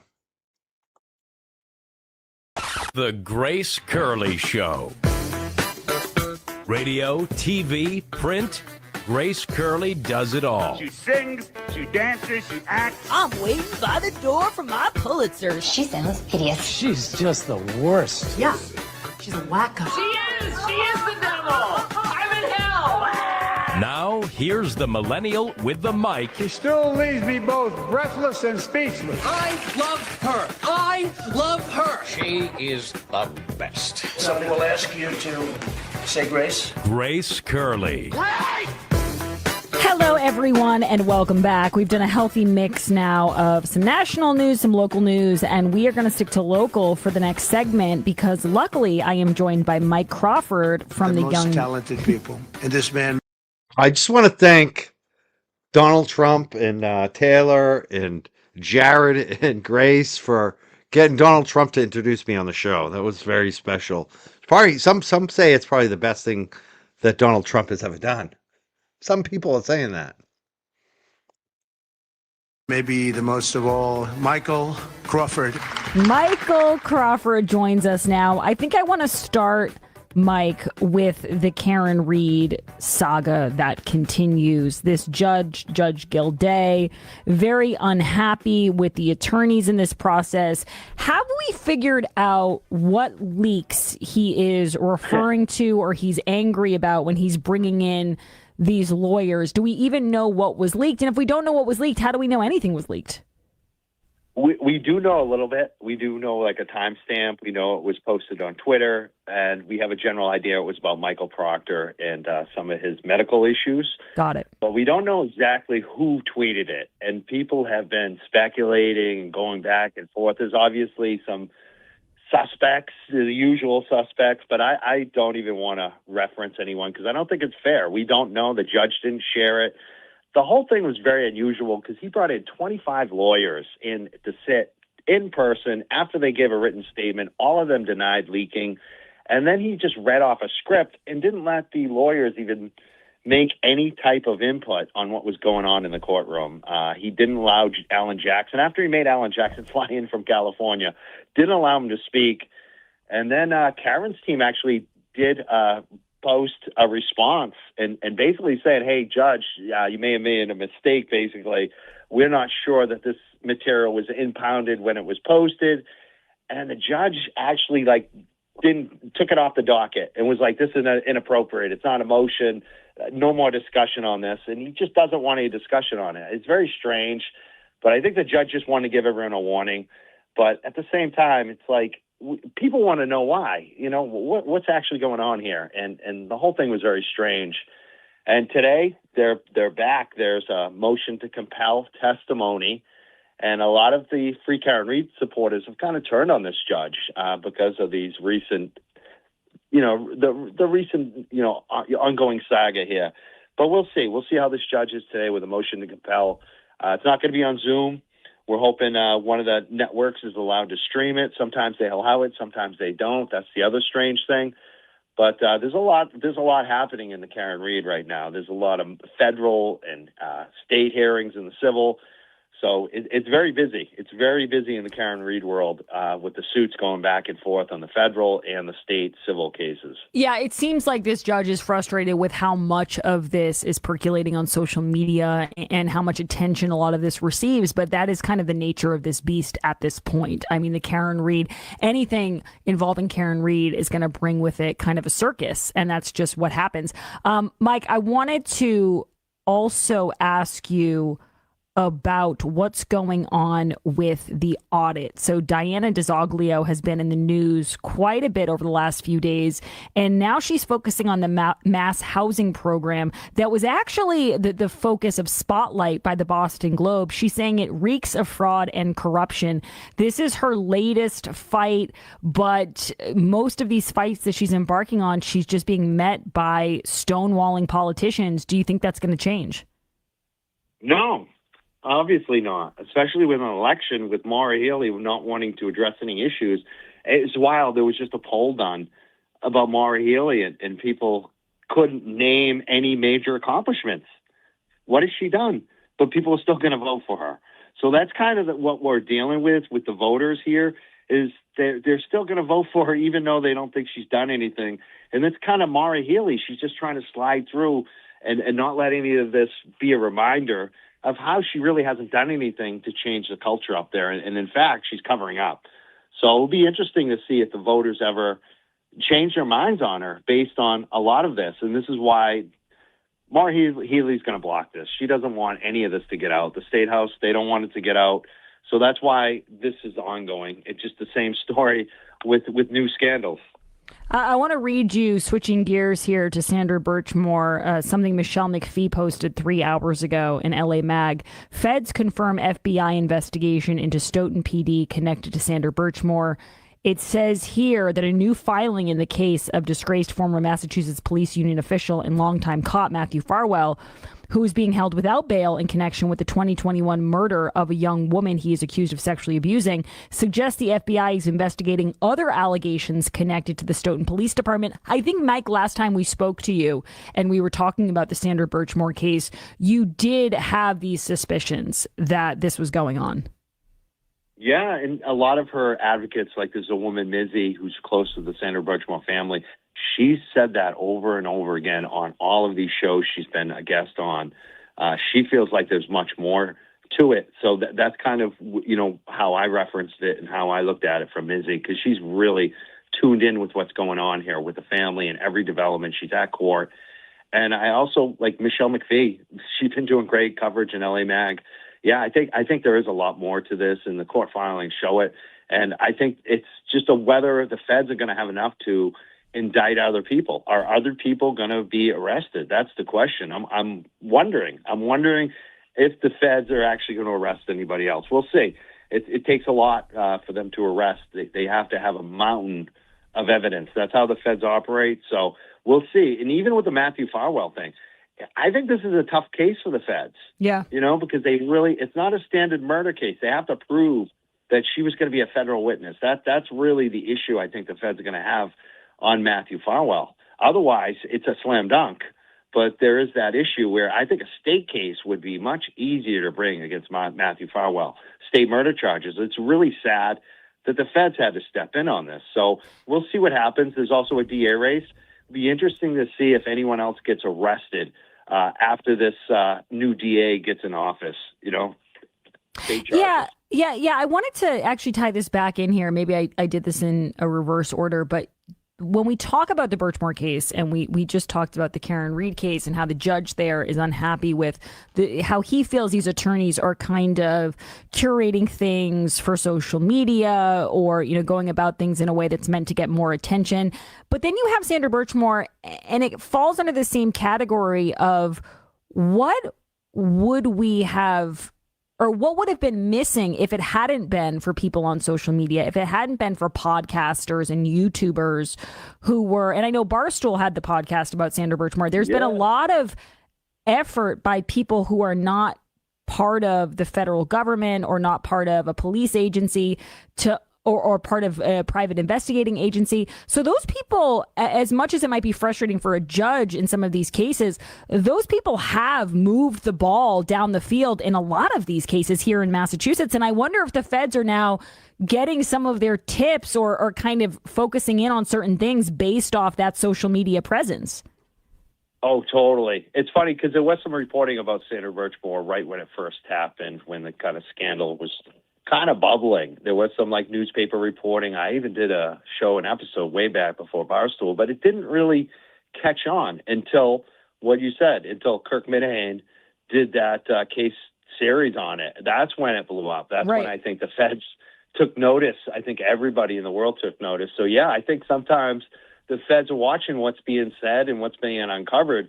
And a lot of the facts that were uncovered, especially like you said, that case podcast, they got the video. The video, that was when I saw that video, I was like, wow. Like, it was obvious to me that Matthew Farwell had a lot of questions to answer because this guy's an anti-masker wearing a mask. I mean, it's that simple. It's just that simple. And his demeanor in that video, leaving Sandra Birchmore's, apartment that night.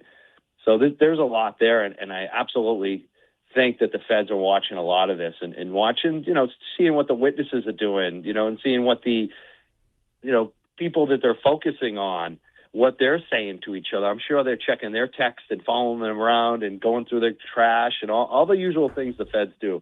I'm sure they're doing that with many targets on this. That's what it seems like. Yeah, and as much as I talk about how social media can be helpful and can be very productive in some of these cases, we should also talk about the downside, which I think brings us to Tyler Robinson. I mean, this Charlie Kirk killing, the suspect in Charlie Kirk's killing, there has been so much noise around this man and really trying to prove that he wasn't involved. And you want to talk about a lot of video evidence and a lot of proof that he was there that day. That's not stopping the conspiracy theorists, Mike, from coming up with a million other reasons why it's someone besides Tyler Robinson. Do you think that's going to work in court? No, and the defense doesn't either. The difference between, it's funny because I'm getting some pushback because I agree with everything that you just said. The Candace Owens of the world, she's been discredited. The facts don't back up her narrative. She has been misreporting. It's very clear. She said, this guy Twiggs never, she said a lot of things that turned out not to be true that have been shown in court not to be true.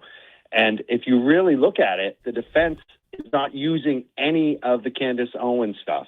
They're basically trying to keep out videos. They're trying to keep out the evidence. The difference between Karen Reed and this Tyler Robinson, Karen Reed wanted all the text in. She wanted Proctor. She wanted all the evidence, the Sally poll. Remember, she was asking for everything to be included. Where Tyler Robinson's defense is ignoring Candace Owens, and they don't want any videos or text to be shown. They're trying to cover everything up. They don't even want us to see it on the screen. So they've been fighting tooth and nail. This guy admitted it. He admitted it. He admitted it to several people in this video. And said he wished he hadn't done it shortly thereafter, crying, saying he wished he hadn't done it. The part of it that I find really, really frustrating as far as the Candace Owens goes is that they took something where people should have been outraged because Charlie Kirk was brutally murdered, and they made it into a way to make money for themselves and a way to grift off it and a way to, get clicks and get viewership instead of getting justice for Charlie Kirk, who's never going to come back. He's never going to see his kids. And instead they use it as an opportunity to promote themselves and enrich themselves and to mislead a lot of gullible people who have fallen down these rabbit holes. It's really sad. So I guess what the theme of this segment, Mike, it's like the good side and the bad side of developing these social media presences and trying to uncover things. It can go south real quick. Mike Crawford from The Young Jerks. Everyone should check out The Young Jerks on YouTube. That's where you can find him, and you can also find him there on X. We will be right back. I just have to say, there you go. I don't really agree with anything Charlie Kirk politically. Not a fan of Turning Point. But I think what Candace Owens has done to them is awful. I hate lies. I hate lies. No matter who they come from, just the whole thing. It's what I like about being on Grace's show. It's like we can at least there's certain things we can agree on.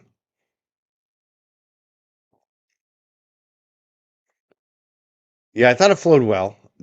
I didn't like my audio though. Man, maybe I should get a different hookup on the phone. I keep hoping to get out there to do like to be live in the studio with her on a Friday, but it never works out. I was supposed to have this Friday off. I was thinking about doing it, and then I end up with a bunch of dog walks again. But maybe eventually I'll get out there into the studio, be live with her again in the studio, and then we'll have the good mics. All right, I'm done. I think I'm done. I think I might go get lobster rolls. I actually want to do Chinese food again, but that's not going to work. That won't go over well here. Oh, maybe fried clams. That's really what I want. It's not even the lobster roll. Lobster roll would be like the appetizer. I really want those fried clams.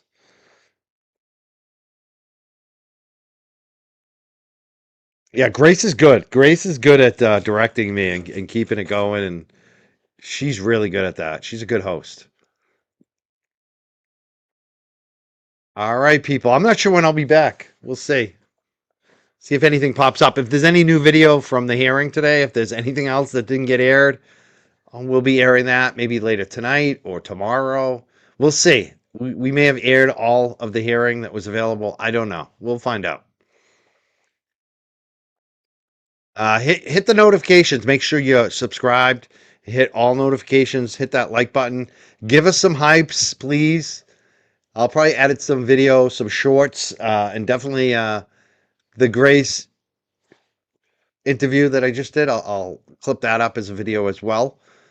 And I may even clip up just the hearing so people can watch it that way as well in the video format, so you're not having to skip around and hear me with the intro, the long intro.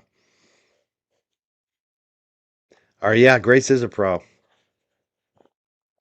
Right. I will see you all soon. Thank you so much. Peace out. I hope you have a great weekend. Stay cool. Stay hydrated. Appreciate the hypes. Appreciate all the super chats. Appreciate all the love. I just want to check a couple more things. Make sure I'm not missing anything on the phone. I think I got everything. Yeah. We did get that one. That was yesterday. Yeah, I think I'm good. I'm all caught up. Are you all caught up? I think I am.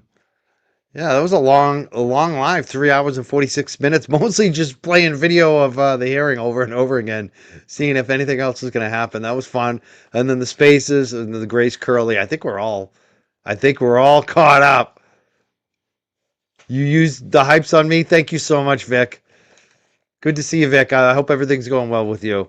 Let's say put up your ones, or congratulations to Vic. She's doing some things in her life. And we want to give her a lot of congratulations and best wishes. Thank you, Vic. Yeah, we will see you next time. All right, peace out, jerks. I will see you soon.